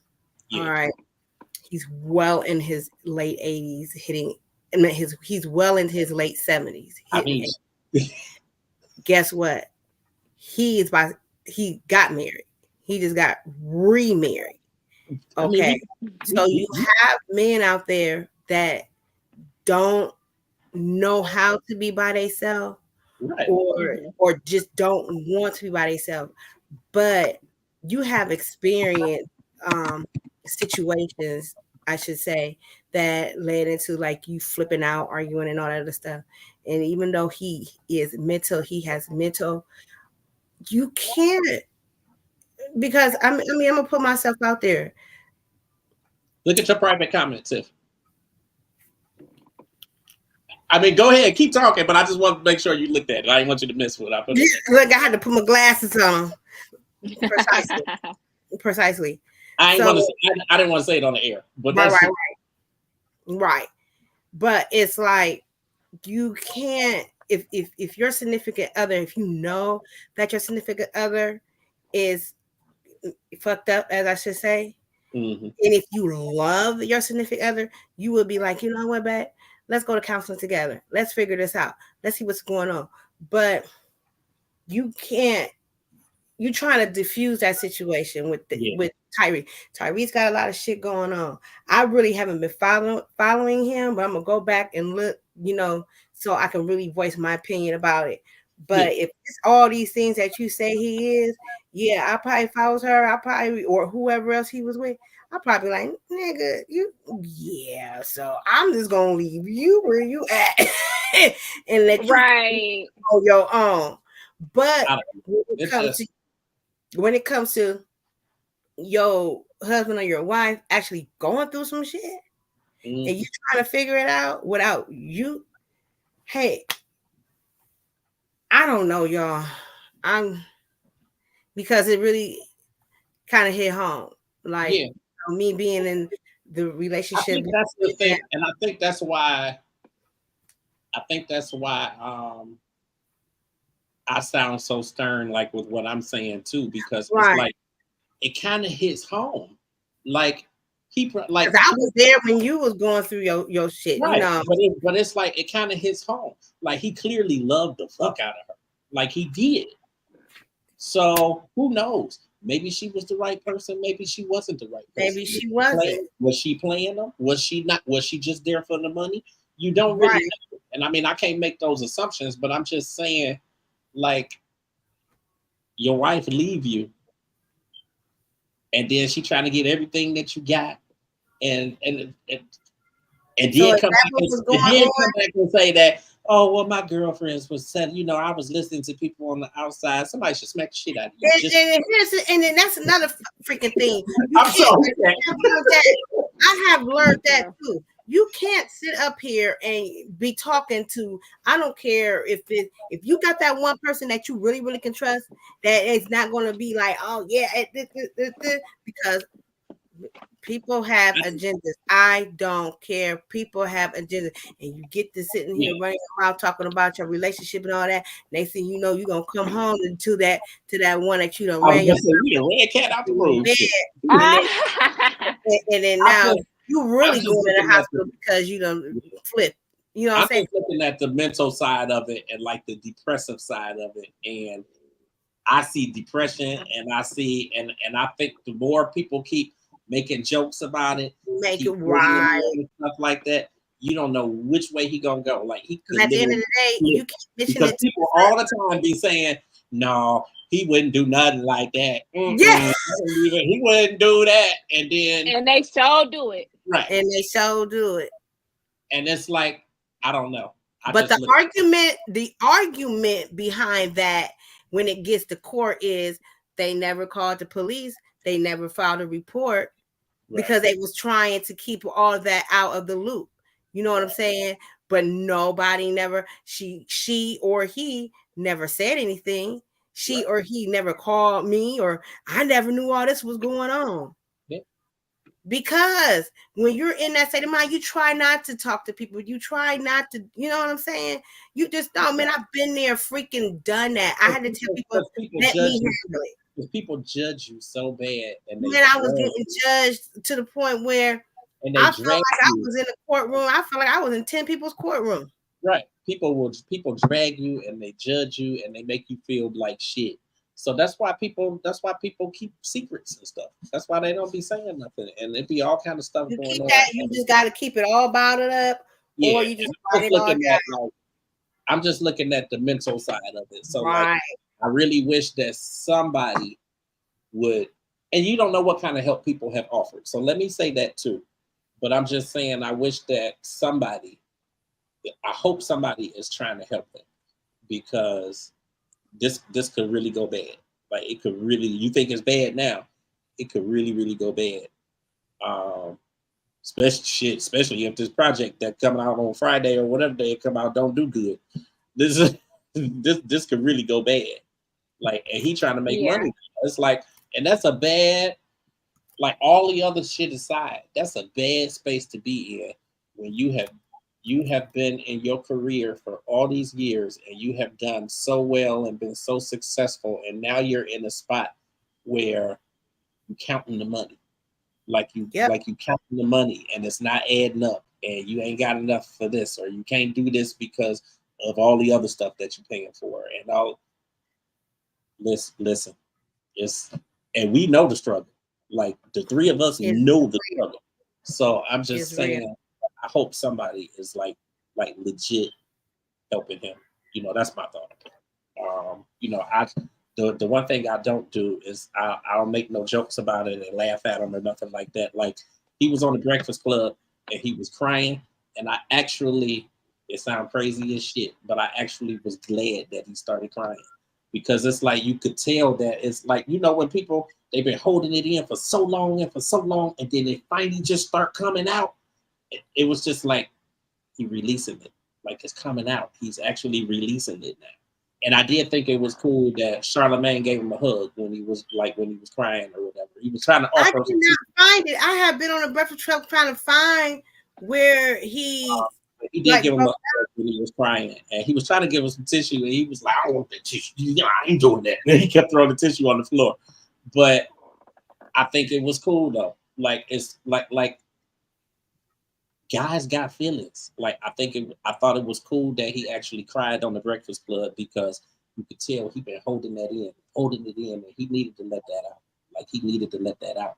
You know depression, I know depression, Can't know depression, and I know holding some shit in, and it finally coming out. So to me, you could see that, and I just hope, like, sincerely, I hope somebody is helping him and in like really in his corner, and you know, instead of making jokes about this shit, because this be the shit that will make people off themselves. Fact. So that's it. That's all I got. She's like,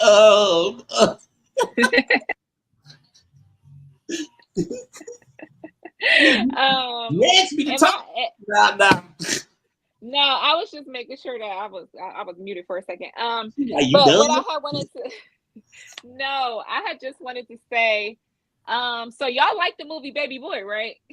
Yeah. I did. I don't know why he ain't like Ving Rhames, because he said, I still can't stand that movie. Yeah, Tyrese came out and said that he was not acting. He said he do not like Ving Rhames and he don't mess with him. He said he wants some breakfast. Okay, all in his glory. All in his glory. That dude didn't have a care in the world. He just fresh out of jail.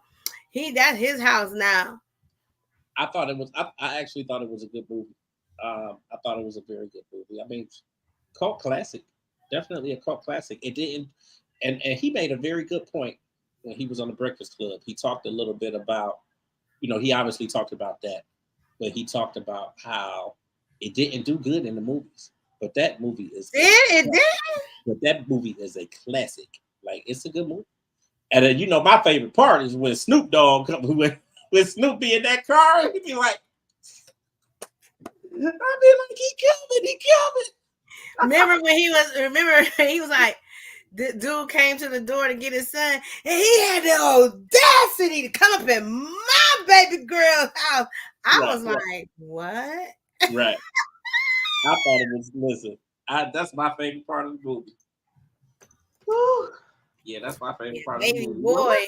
Where can go? Boy, she just Well, want I'm to make babysitting a fur baby here, and listen. say my name is Bailey, and she just auntie's girl, and then my child act like he can't stop. He's been upset ever since she's been here.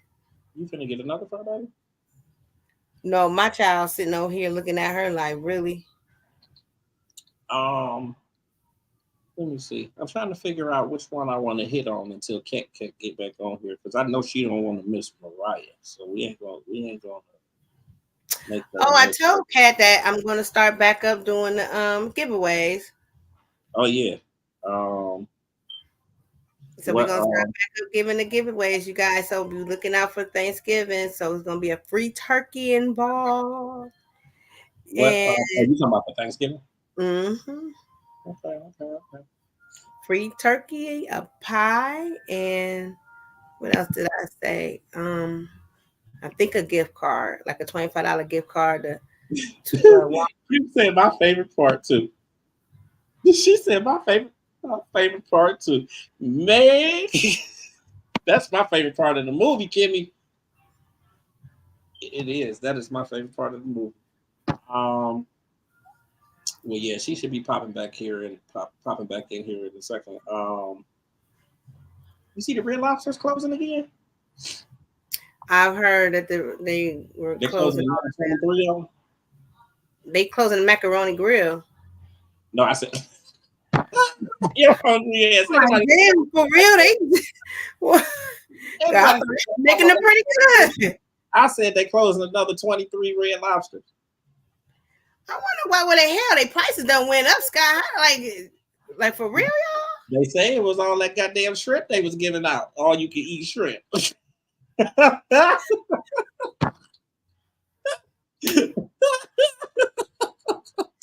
Hey, listen, and that shit probably wasn't even real. They probably wasn't even getting it from the ocean for real. They said it was all that. They said it was that damn all you can eat shrimp shit. Not my Cheddar Bay biscuits. Listen, I haven't even made them yet, but I have bought a box of the Cheddar Baked biscuits. They sell them in the grocery store. I don't need Red Lobster for them no more. Listen. I am a big. I love Red Lobster. I'm a big Red Lobster fan because I know everybody love the seafood boils, but I don't always like all that sauce and oil and stuff. I like my stuff steamed. Tear it up. So that's why I love Red Lobster. I can put a little lemon, a little butter. That's how I like mine. When your seafood is good quality, you can really sit there and eat it and taste it. So I'm really heartbroken about. Now I didn't even know they had they have the seafood boils there now. Not there, but everybody likes to go to the Boiling House and all those A+ crab and all those places. I've been there one time at the Boiling House. I could really do without the seafood boil places because I don't really get the boil bags. I still get the other shit, some fish and some I love the boil bag. You make that shit at home for real. Right. Yeah, I usually just make it at home when I have it. Get you some corn, get you some kielbasa sauces, some shrimp crab legs, and throw in there some crawfish. Throw in there some Old Bay, salt and pepper. And I swear to God, I think she's hungry. She been talking about food since she got on here. I mean, anybody can chime in and agree if they so wish. But she been talking about food since she been on here. I was talking about Red Lobster. She said something about the macaroni grill. This bitch hungry. I thought I heard macaroni grill in there. I'm like, damn, they closing that too. You know what, y'all? We should just go out to eat somewhere and just do like a review. Look at her. I just ate some spaghetti before that's what took me so long. I know you did. She gonna have me floating around on those strings. Woo! Oh, anybody seen a good movie? I got one. What's that?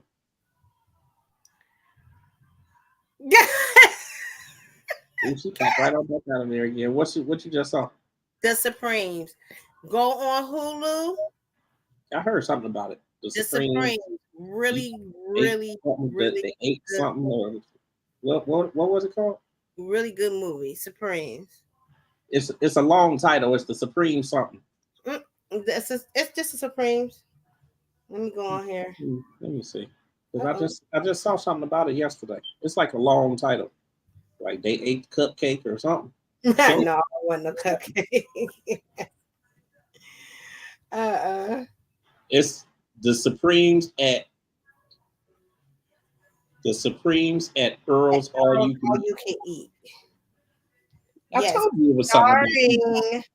Starring Ajanique Ellis Taylor, if I'm pronouncing the name right. Starring Sanaa Sanaa Lathan. Sanaa Lathan. Sanaa Lathan. That's the girl. She was from Love and Basketball. Right. And my girl Uzu. That was that's what's her face from oh my God, the girls in prison. Orange is the New Black. I never saw that. You ain't see Orange is the New Black? I'm gonna tell you what. When they very first came out, I think I saw the first and the second episode, and I just stopped watching it for real. I don't know why. You need to go back and watch that. You don't know what you missed.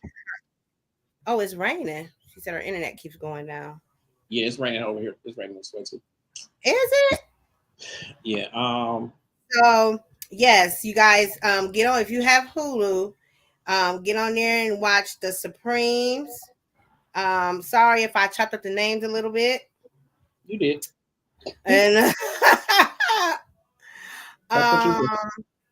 it was also another one that I saw, but I think that one right there stood out the most for me was the Supreme. Oh, and there's a sitcom also on Hulu called The Reasonable Doubt. Very good sitcom. You guys gotta not a sitcom, it's a series. You guys gotta go on there and watch that as well. So I've been really doing my thing on Hulu since I ain't been really doing nothing, but I'm gonna be back at work, so I ain't gonna be really seeing much of nothing. Yeah, I heard something about The Reasonable Doubt. Very interesting, very interesting. Yeah, I haven't seen it. I did hear something about it though. But yeah, yeah, that really was about it for the topics. We had a couple other things on here. Mariah Carey, her mom and her sister passed away. Okay, so I saw that now. What happened? They haven't no details have really come out or anything. So did they pass at the same time or? Well, same day. I don't know about time. What? Yeah, same day though. I'll let I know y'all talk about my girl. Yeah. Yeah. So what happened? So yeah, they passed away at the same time, and it's reports now that Mariah Carey knew that her sister was passing for up to a month, and she did not reach out to her sister. I don't know if you guys know, but if you previously read Mariah Carey's book, she talked about how her sister abused and drugged her when she was a child. Her sister was heavily into drugs. Her sister was, prostituting for a number of years. And ended up having a lot of health complications due to the lifestyle that she was living.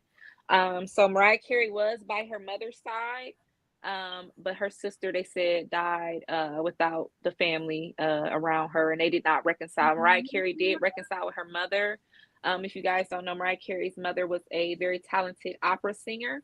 Mm-hmm. And right, I've heard that. Yeah, I heard that. There was some sort of rivalry between the mother and Mariah. A lot of people saying that it was maybe some jealousy, or she didn't respect that Mariah was doing pop music, that she wasn't doing real music. So there was a rift between them for a number of years. But and I know they performed together back in maybe 2020. Yeah, so they reconciled, and she had become a big part of the grandkids' lives, the twins. And they said that they were continuing to build their relationship back up until her passing. Yeah. Okay. So yeah, I knew that for years there was like bad blood between she and her sister. Yeah. And so her sister constantly was suing her. Her sister was constantly putting out stories into the press. Her sister was constantly reaching out and publicly reaching out and basically always bashing Mariah, saying, you know, I'm homeless, I'm staying at a hotel, you know, but it was like, that's not her fault, the lifestyle you chose, you know, and that's not up to her to take care of you. Yeah, but I think it probably, you know, obviously without knowing all the details and everything, I think that it was just a lot. I think there was probably so much more to it than just like, well, this is because of the lifestyle that you chose or whatever. I think a lot of it probably had to do, you know, a lot with, you know, what you were saying too, as far as just the bad stories and the bad press and all of the stuff that had gone on over the years. And I don't know. I mean, you know, obviously from the outside looking in, I'm like, I don't know. Yeah. You never want to feel like you're being taken advantage of. And I mean, I get that it's family, but I mean, there was a number of issues that they had between them. They said her sister was, you know, sleeping with people under the guise of, you know, this is one night with Mariah type of thing. You know, she was kind of, yeah, they said the sister was into the, you know, the sex industry and was, you know, doing things off of her name. And, you know, that probably really hurt her, you know, that she was doing those things. And they said every time Mariah would try to get back cool with her, her sister would just do something, talk to the press or, you know, write a story about her or blast her if she did. Because there was times where she said she did send her money and she did send her help. And she said the sister always would say, it's never enough. It's never enough, you know. So she did cut her off and she did not reconcile. Now, I'm a big person in reconciling before somebody died. You know, because you that's your last chance, you know, that's it. But you know, you can't really force nobody, and that's something she's gonna have to work through probably for the rest of her life, you know, dealing with that. Yeah, that's a lot though. And that's and how strange is that they both passed on the same day? On the same day. I can't even believe it. So yeah. So you guys talked Red Lobster and Mariah. Yeah. Yes. Okay, just wanted to make sure. So I know earlier we talked a little bit about Aaliyah. We have some reports about R. Kelly. He is fighting to get some of his charges dropped. He is also fighting a lawsuit against Tasha K, who we talked about earlier. Tasha K had a jail employee send her some health information, some other information about R. Kelly that she leaked. And so he is suing the state, saying that that was a violation of his privacy. So he's suing the state and he's also suing Tasha K. And the judge said that they're looking at the lawsuit being dropped because they said that he needs to be suing the person that did that. You know, it's not the state's fault and it's not Tasha K's fault that the person sold her information. If she would have went into the system herself, yes, but she did not. So R. Kelly is still facing that time, but he is, you know, fighting lawsuits at the same time. Yeah. So then we have reports that his ex-wife, Andrea Kelly. Now, you guys know Andrea, you know, she be dancing and doing her little, you know, she be moving and grooving. It has come out that she is dating Cisco, a popular, not from Drew Hill. You know, I'm sitting here like, I'm gonna say, tell me what you right. Gotta start doing the jump. But Cisco is a popular producer who also was a longtime member of Love and Hip Hop. If you don't remember, I know who you're talking about. He was in the Creep Squad with Rich Dollaz and Peter Gunn. And so she said that she had been dating him. They had met. She claimed that they met over a decade ago at Nene Leakes and Greg Leakes' wedding. Now, if we roll the cameras back to that wedding, he was dating Jennifer Williams from The Basketball Wife, and they were at that wedding. So it's really interesting that she's saying she met him and they had this whirlwind romance for years when we know he was dating Jennifer. And he dated Tierra Marie. He dated, what's the girl, Diamond Strawberry, Daryl Strawberry's daughter. He dated her. He dated Miss Nikki Baby.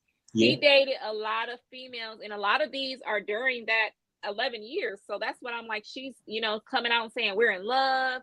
He treats me so nice. We've been involved for 11, 14 or whatever, however many years. But when people are going back looking like, wait a minute, okay. So that was kind of interesting. And then also Tasha K had revealed her pregnancy. She went on Wild 'N Out and she revealed her pregnancy, and people are commenting and saying, well, don't you owe Cardi B like $1 million? So how you go? You know, she been running on that bill from Cardi B. So people are questioning how she's bringing another child into this world when she owes Cardi B a lot of money.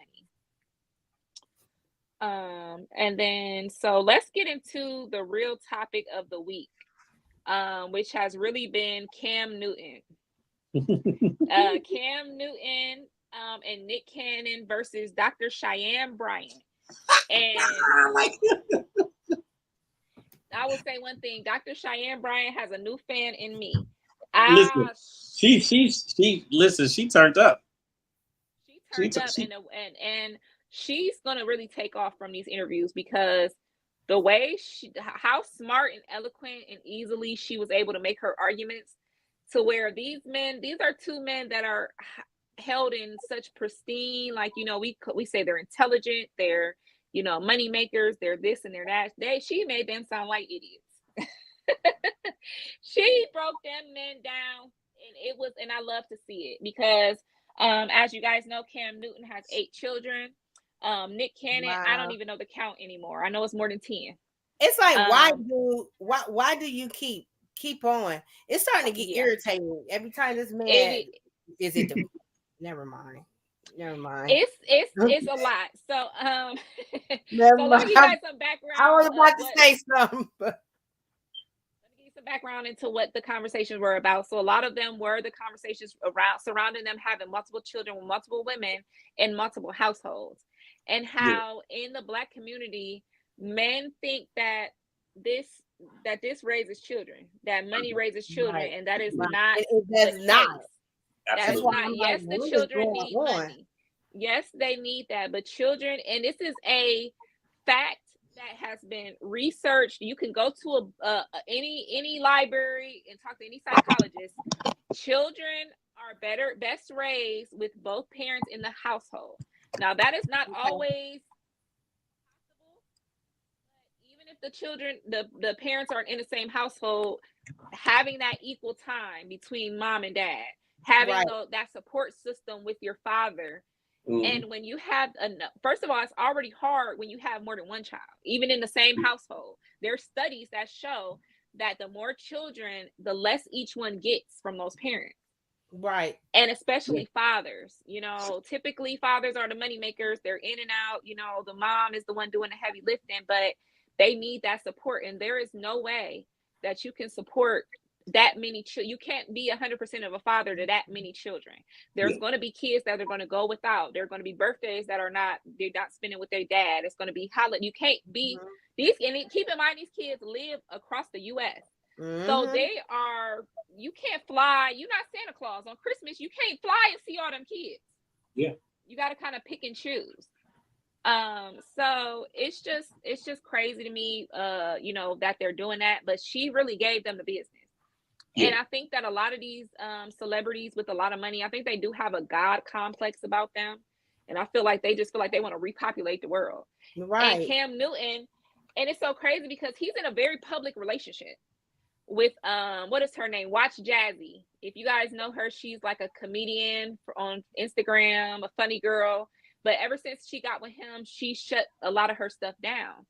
And a few months ago, she was on a podcast and they were asking her, you know, tell me about how you know, what kind of woman you are, and are you submissive in this? And she was saying, you know, I'm submissive and I cook for my man and I rub his feet and I do all this and I do all that and I have his baby.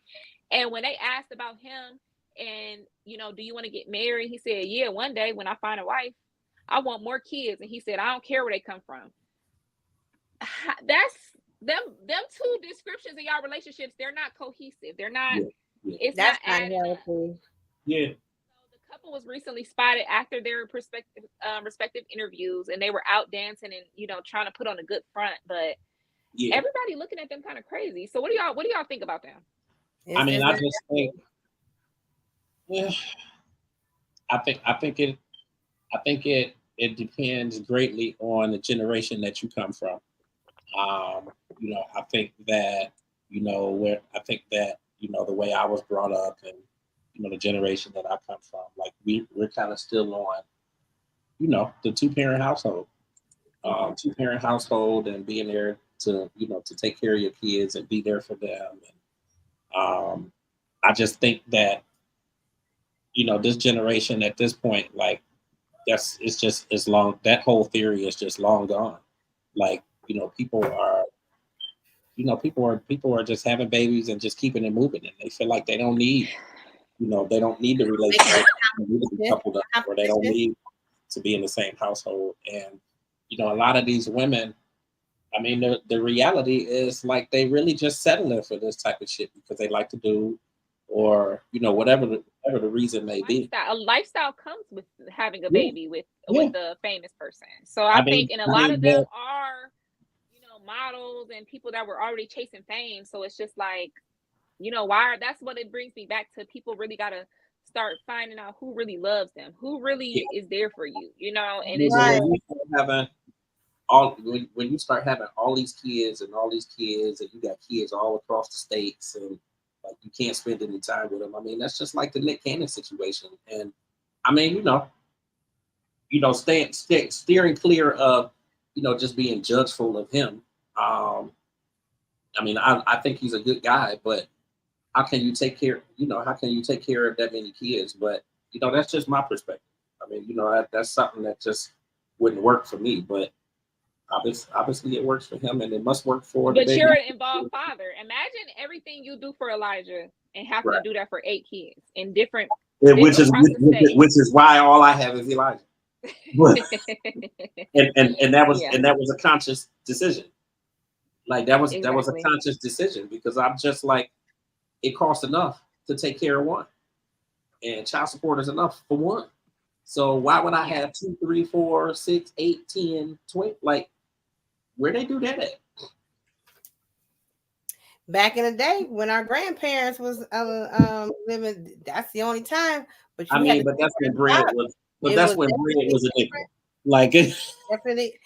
Bread was a nickel, and birth control wasn't a thing. So you know, they had to do what they had to do. But our grandparents stayed together. Because our grandparents are one of 12 together. So I mean, you know, they raised them kids, and it wasn't no breaking up.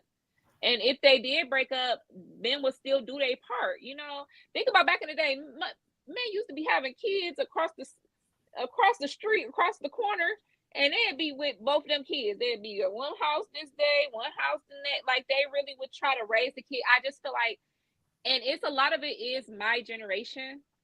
I feel like my generation got into that baby mama, baby daddy things and just took a hold of that and just, I mean, drilled it into the ground. I wasn't raised like that. Like, me and my sister got the same mom and daddy. You know, my mom and daddy was married. You know, daddy was a little, you know, he was in and out, but I mean, but you also have to look at, you know, the way that they were brought up. And I feel like people don't respect marriage, relationships, and people don't respect parenting. And the crazy thing is, what Cam said in the interview, and this is what I hear from a lot of men: I'm so scared to get married. I'm scared to get married, but you're not scared to have a kid. I feel like a kid is a longer commitment than a marriage. You can get a divorce real quick. You can't divorce your child. They have kids out here. I mean, obviously James didn't have his kid out of wedlock. He was definitely married, but when he was born, when he was born, we wasn't. When he was born, y'all was not married, but because I think he was like 1 year old when y'all got married or something like that. Yeah, he was 2. Yeah, but me, I had the 2. I definitely, KJ definitely was not playing. Cameron wasn't playing either, but I definitely was content on having the 1, and the next thing you know, here comes this one. But I said, if I wanted to ever have another one, I wanted it definitely to be married. Because I just don't. To each his own. To each his own. Don't believe in having kids. I say to each his own. Without being married. These last names is killing me. I never was the one to say, "Oh, I got my kid. It'll be Cameron Mitchell or KJ gets a test." No, because I'm not married to you. Yeah. I don't know who started that rule up that these kids got to have their dad's last name, and these motherfuckers out here ain't shit anyway. And they I don't don't even started that shit. in their lives, and it's They don't hard even as do a that, woman. but you want to name them. You gotta go sign these paperwork, and you and your kid's name ain't matching, and it's just yeah. Let me tell you something. It was so ridiculous with KJ. KJ was his dad's last name.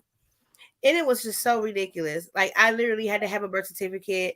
Damn, is you the mom? I'm his mom, but his dad, at the time was living. He's now deceased. But honey, let me tell you what he questioned. Why is it my last name Millions? And I'm like, well, you got your dad's last name. Well, he was little. He ain't understand, until later on.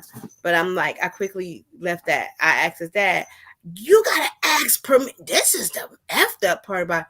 You gotta ask the father's permission to get the damn baby's name changed. Mm-hmm. Just to put my last name in there.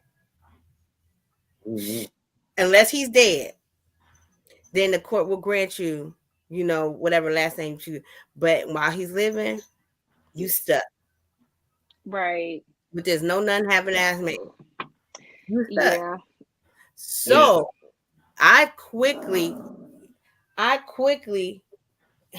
got his name changed to mine. Not everybody's happy because I'm not that one. I'm not about to sit up here keep on having kids and just keep on giving my kids their last name, and I'm not getting nothing shown for me. Are you flipping kidding me? And then a month later we ain't together, and now I gotta sit up here, we ain't together, and then my child, what's your child's name? Such and such and such. Right. Yeah. That's just me. That's just my personal opinion. Yeah. So it's just crazy.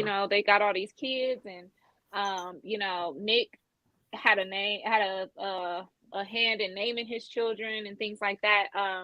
But I know one of the baby's mothers did get married, and I think she was changing the child's name to the married name, the family name. Yeah. And I know Nick was fighting that. I don't know what quite happened with that, but I think him and a lot of these men are wanting to have this legacy of children. Mm-hmm. They want to have something to leave behind, but they don't want to have the responsibility of it.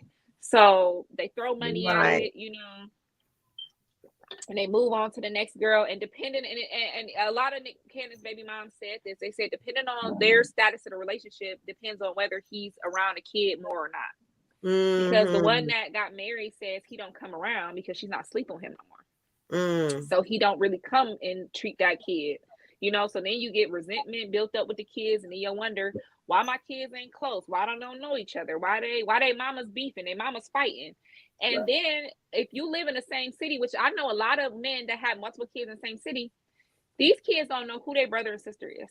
So they growing up exactly sister, having a baby with their brother, messing around with their cousin because they don't know their daddy's side of the family. Daddy never brought them around the family, so they now y'all kissing cousins. And nobody want that. So it's just like, I just think that, especially in the Black community, I think that men and women need to realize that we do need each other and we need to lean on each other.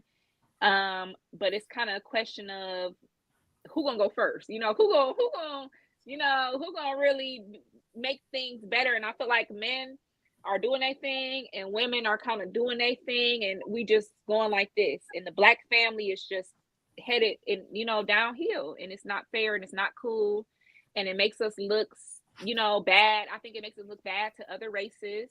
I think it affects everything, because now you got two households and two rents that you got to pay and two incomes, and and then the child suffers. So I just think that especially these men like Cam Newton and Nick Cannon, they need to really be setting a better example.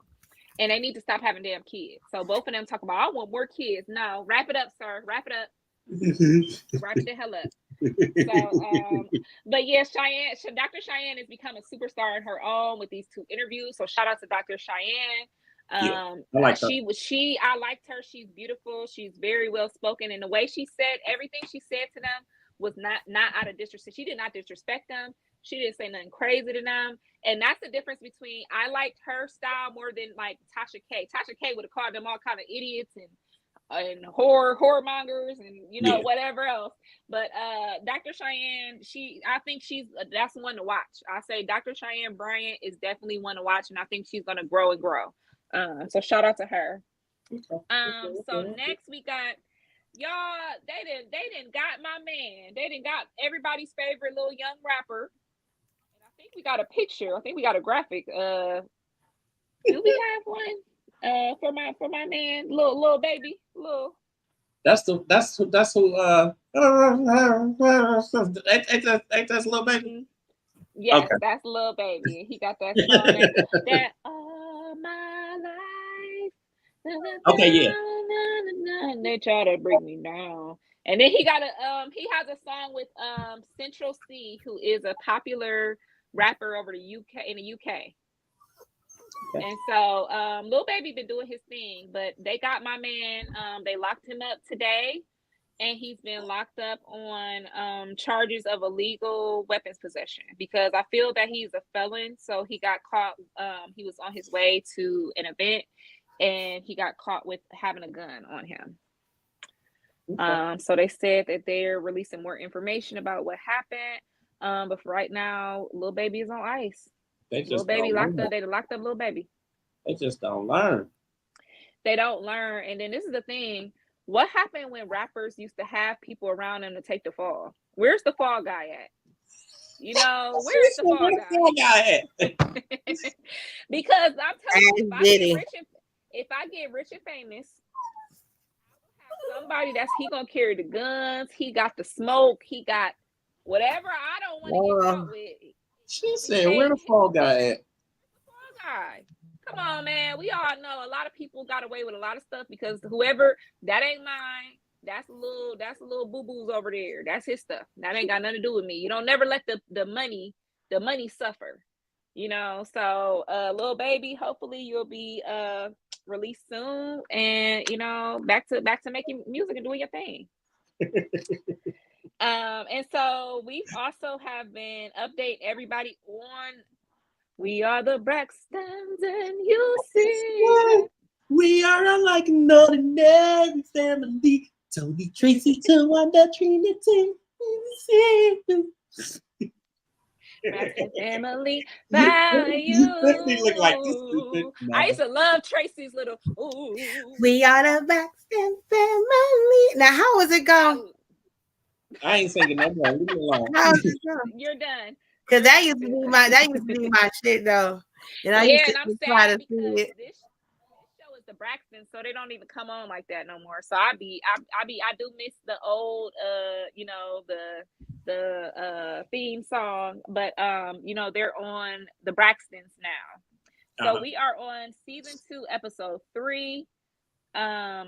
And we have the girls kind of coming to terms and reeling from, the family therapy sessions that they had and all the information that came out. So we have, Tawanda talking about what's going on with her. And she's also talking about a lot about Kevin Jr. and his charges and his things that he has going on.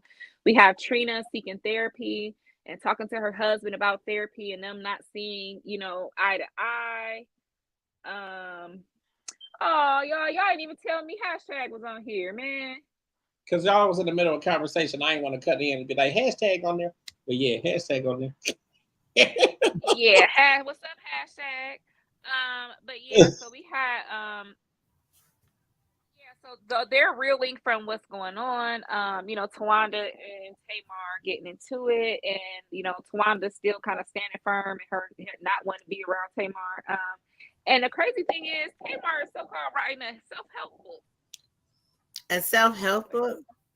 Listen, and let me ask y'all a question. Let me ask you a question, Kat, since you got all the tea. She just want me to say something. Do you think that Tamar had IVF? Well, not that I know. For her child, to have her child? Mm-hmm. That man was so ugly. Let me tell you what. I was wondering where you was going with that. He was so ugly and so out of shape. I'm Ruby. And I'm just like, wait a minute, he always had his mouth open like he just could never breathe.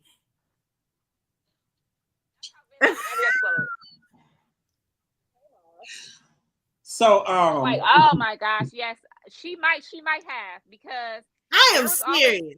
There was always reports that she never was attracted to Vince and that they weren't really sleeping together and that she was just kind of a kept woman. But you know, he ended up losing all that weight. That didn't damn help neither. I was like, God, it did not help. It didn't help. Looking like a big old something to a melted something. All of I don't know what. All of my help come from the Lord. It didn't help. So I mean, Vince ugly. did what she wanted him to do, which, you know, he was a very popular producer, so she did want him to produce her stuff, and that's when we got Love and War and you know, The One and All the Way Home and all those you know, those good Tamar records, but it just seemed like it wasn't enough for her. It just seemed like it wasn't enough with, you know, just the first album that she came out with. But she didn't like him, and depending on how expound on that a little bit, Tiffany. Expound on that, Tiffany. You said what was never enough? It just never was enough for her. Well, you mean as far as the success, or what do you mean was never enough? As far as the success, it just was like, you know, Vince is and you could clearly see that, you know, she was not attracted when she became pregnant. I probably was not the only one who thought that. Man, did she have, you know, had to? I can't really comment on that. I always thought that she was attracted to him. I thought they were in love. I know they were together for quite a long time. I don't know. I mean, you could be on to something. I don't know about the IVF thing. I mean, that's just my opinion. I guess when you really speak on it, it does kind of make you wonder, but I just had never really put any thought into it. But I know that now, as far as the two of them being together, you know, he was Tony's manager or whatever before, you know, being with Tamar. So I do, in a lot of ways, feel like them two being together is what has caused a lot of like the drama, you know, within like, you know, whenever there is like issues between Tony and Tamar, stuff like that. I think that does have a little bit to do with some stuff. And I was saying, like, even with episode 2 where Tony was talking about it's like it's like she really came back. She brought up the fact that they never really had the opportunity to necessarily be individuals and kind of do things for themselves. And Tony has always expressed, do I want to say disdain? She's always expressed having a problem with the fact that she always felt like she had to be there for everybody else and she couldn't really go and do her own thing. So when you think of that, and then you think of the fact that Tamar was with her producer or her manager, or if he was her manager or whatever, part of me thinks that might have something to do with some things too. I mean, obviously they're not together anymore now, but I don't know. I just, you know, I did kind of put some thought into that, but but you see the difference between how Tamar treated Vince and how she treats her prince, her white knight, JR. Well, I guess yes and no. She used to be pushing Vince up off her, and JR, she'd be pleading, please, baby, please don't leave me, you know. So, and you know, her and Vince had a couple of domestic violence issues where they both, you know, it was times where she was the aggressor and sometimes he was the aggressor. So it was a very toxic situation, but it was just crazy. I really was really thinking about what Tony said when she said, you know, they weren't raised to, you know, they were raised as a unit, raised as a group. And coming from a big family with girls, I think that is something that you have to, when you grow up, you have to really try to be an individual. You know, my mom used to dress us in the same thing. It's just this your color. You wearing pink, You got purple, you got yellow, you know. So I do know what And it she feels really like to feel couldn't like. be because they were in the group together. Yes, they were the Braxtons and then at the first. label didn't really want all of them. The label They just wanted her. Tony. Mm-hmm. And then it was like, okay, well, you go ahead and do it, and then you could bring everybody else on or whatever. And that, can you imagine the level of responsibility that put on her to, you know, have to, you know, come back and get everybody? It's up to you to make sure that everybody else makes it.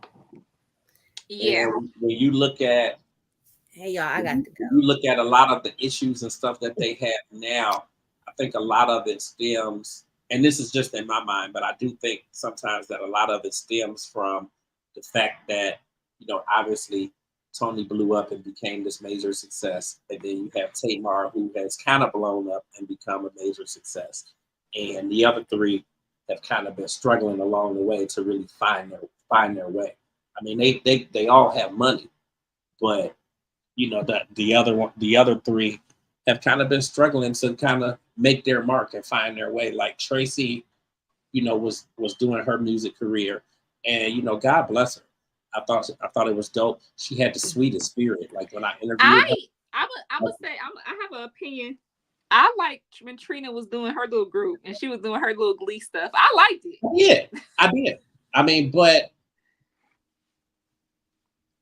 it's one thing for us to like it, but I think if you don't like, I think it wasn't necessarily her. Like I think I liked it, but I think it just wasn't necessarily her, and she couldn't really get with the groove of it. And then it was so different from what you see from Tony Braxton and what you see from Tamar that people weren't necessarily really buying into it. So it wasn't successful and it wasn't selling. And you know, that makes a difference. And then you have Tracy, like she was the sweetest spirit. Like I loved when I interviewed her. Like it was just so cool. Like she made you feel like you was family. Like I felt like I knew her forever. And literally only talked to her for maybe 20 minutes. Like she was just super cool. Now, I mean, if we just keeping it a buck, her voice wasn't necessarily the strongest. Like I think that she was great. Like they all were great doing background for Tony. You know, Tamar was the one that was able to kind of break out from that and really build a solo career and really be successful with it. But I do think that even with Tamar's music, I think that like the producers that she works with and the people that she worked with, I feel like in a lot of ways they are struggling to find what her true sound is or what her true sound should be.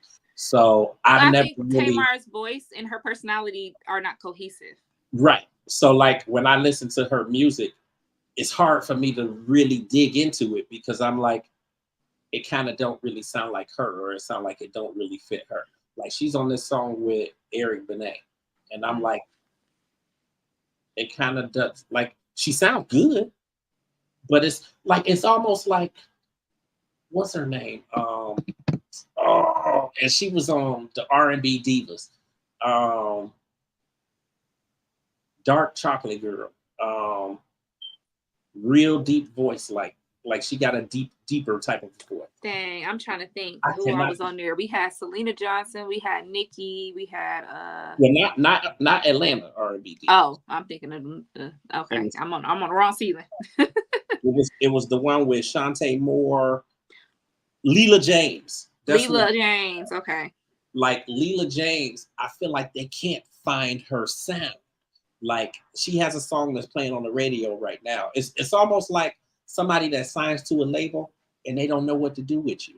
It's like they don't know what to do with you. They don't know how to promote you. They don't know how to really they can't find the right producers for you. Like it just doesn't fit. Yeah. But she and I mean some people beautiful voice. Like the song with what's his name?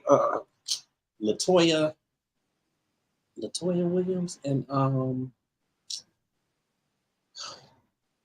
what's his name? Take me back. October London, right? So with Latoya Williams and October London, her voice is beautiful. She sounds beautiful on that song. But then when she puts her projects out, like her music like her voice is beautiful, like it's unmatched. You're not gonna find nobody else that sounds like her. But I just think that they don't find the right producers. It's like they don't necessarily know what to do with. Well, Vince had a problem himself, but you know, he worked with so many people, he found a niche for her. But if you watch the show, it wasn't necessarily what she wanted to do.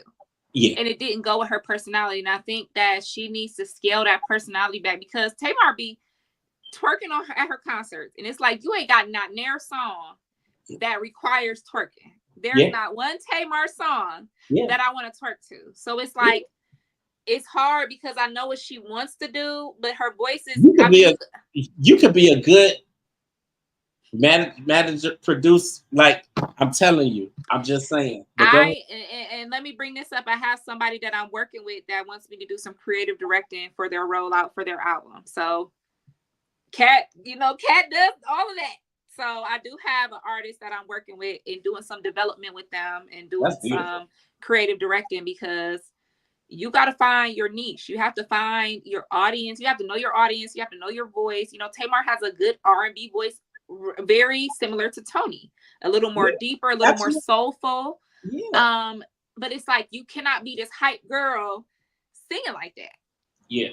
Or you need to have some different writers, but it's just like, I don't see her. I feel like she wants to be like a Summer Walker, but I don't think that that's in the cards for her. Yeah. You know, I think she want to make some more hype music or some more, but it's just like, that's not your bread and butter. And you need, but one thing I will say is Tamar's concerts always sold out. Oh yeah, absolutely. Tamar always booked and busy. Absolutely. Absolutely. Yeah, so it was just interesting. And then, so I did want to say one more thing about the Braxtons. I came across a clip that's going viral with Tracy right now. It's going viral on TikTok, where she says, and you know, a lot of us can definitely sympathize with Tracy when she was saying that, you know, she didn't feel part of the family. She always felt left out. She always felt like she was left behind, or she was different than her sisters and things like that. So I did see that trending, and a lot of people talking about how they're the black sheep of the family, or they don't necessarily feel. So it's nice to see her legacy living on, and her feelings and her thoughts living on, and it's reaching people that don't even know nothing about the Braxtons, or don't even know. Absolutely. Because I know that there was a lot of, I'm not gonna say animosity, but she definitely had her feelings in regard to not being able to, you know, do music with them because of, you know, having the baby and all that stuff. So yeah. But it's just nice that, you know, those are, and her feelings are valid. Her feelings are completely valid. And it's nice to see that even in her afterlife, people can relate to her feelings. Because I know a lot of, especially us with siblings, like me, I can, you know, I had a different, and I had a similar situation where I did have a child young, you know, and I was in a different spot in life than my other sisters. So I didn't get to go to everything. I wasn't always included, you know, so I had my feelings like Tracy. And, you know, I just love the fact that, you know, that she's living on in certain ways, because like I said, it's going viral on TikTok right now. And a lot of people are able to express themselves to their families and, you know, heal old wounds because they're relating to what she had to say. Absolutely. So I thought that was really nice. Tracy, you know, we always gonna say we love you, we miss you, you know, we hope you resting in peace. And we're gonna continue to bring you guys news about the Braxton family. And I have one more hot topic for you guys. And this is for all our Ohioans, our Ohio transcenders. Cedar Point has been bought by Six Flags. The end of an era with Cedar Point is done. So they have already taken down the signs. I already seen a commercial that says Six Flags comes to the come ride the Top Thrill Drags. I said, wait a minute. I said, I know they ain't got commercials already. They already are calling it Six Flags. And if many of you remember, this happened with our beloved Geauga Lake. Yeah. Geauga Lake was bought by Six Flags, and what did Six Flags do? They slowly moved the top roller coasters to their other parks. And so what I've been hearing is there are reports that they're looking to do just the same thing with Cedar Point. Now, you guys know that Cedar Point has some of the highest, fastest, record-breaking coasters. But they said that some of the shareholders are not happy because we do live in Ohio and we are shut down for the season. You know, when it gets cold, half of the year, they're not able to make money. So there is rumblings of Six Flags coming in and selling and, you know, basically doing like they did Geauga Lake and dismantling those coasters to bring them to a warmer climate.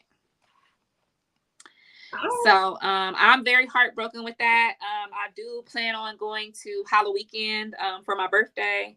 And I'm going to try to, you know, experience it.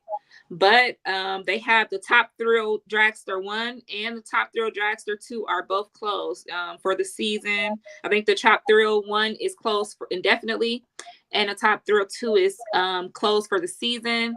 And there's no word on if it will reopen next year. And that is the highest, fastest, record-breaking coaster that has a history of breaking down and leaving people stranded at the top. So it's going to be interesting to see what happens with our beloved Cedar Point. I'm really sad. I was a kid I was a Geauga Lake kid.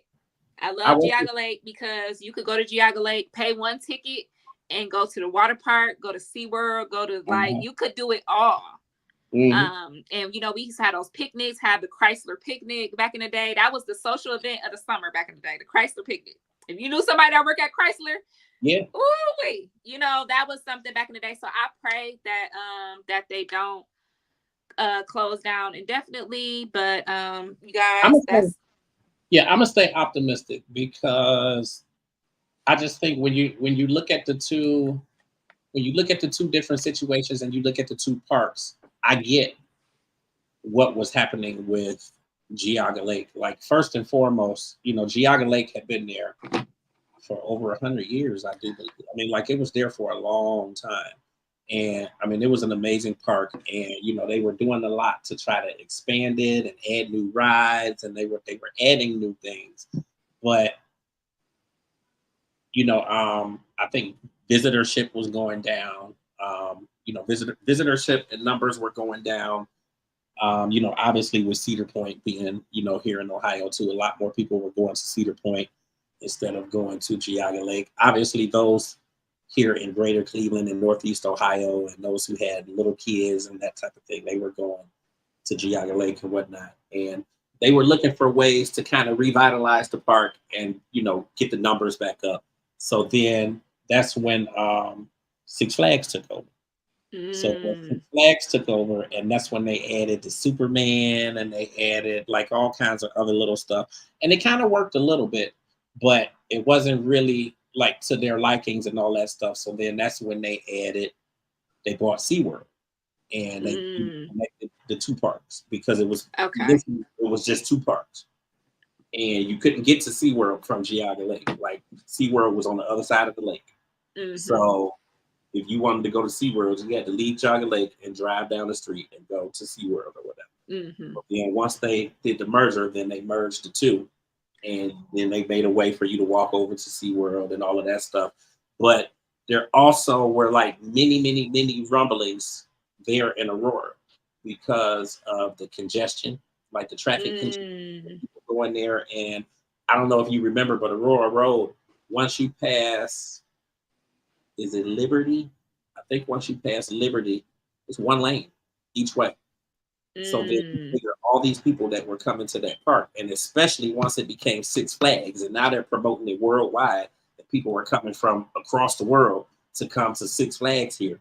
Like, it was literally all day long, standstill traffic going down Aurora Road, and then that fucks it up for the people that live in Aurora because they can't get home, they can't get to the store, they can't do anything because of this park. So it was so many issues and so many complaints and meetings with city council and all of that stuff that I think they finally just threw in the towel and just said, you know what, we give up. So I think that was a lot of why and when they started moving the rides, it was because they knew that the park was closing. Well, actually, I think when they moved the rides, the park was closed already. Okay. Well, I just know it was a lot of, you know, rumblings of Six Flags coming in, I mean, I was a doing what Jogging they did Lake to baby, Geauga Lake. So just like you, I was a Jogging Lake baby too.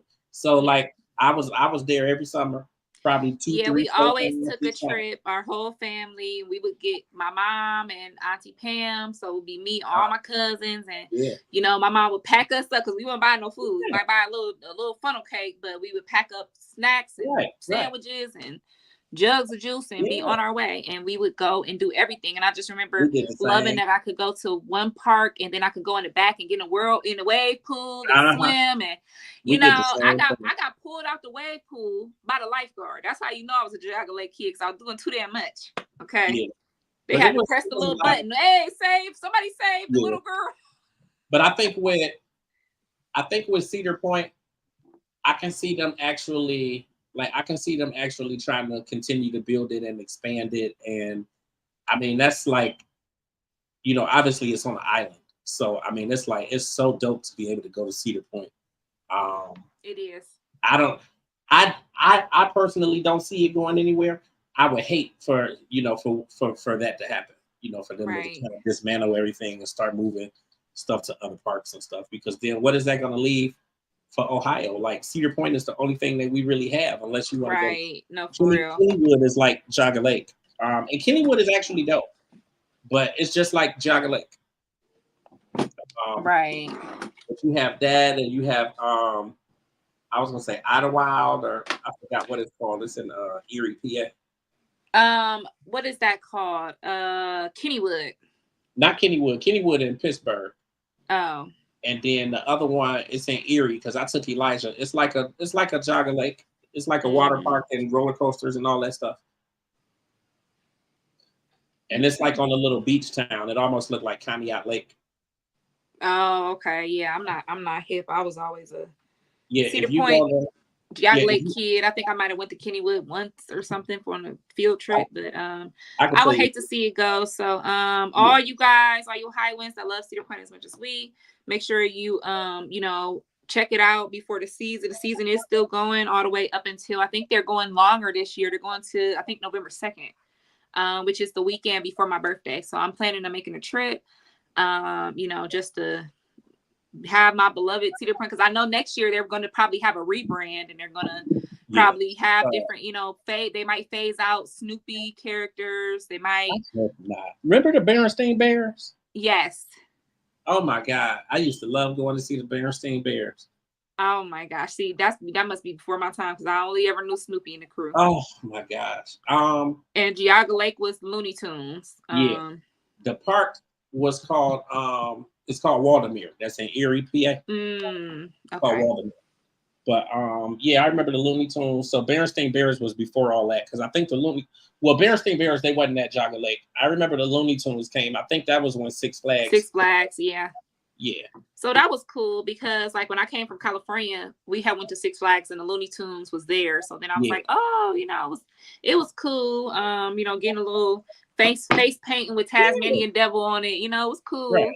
So I hopefully they revamp it and give it some zhuzh for next season. But I am going to visit this year, so I can, before all the changes really take into effect. So if you guys want to check out Cedar Point, make sure you check it out.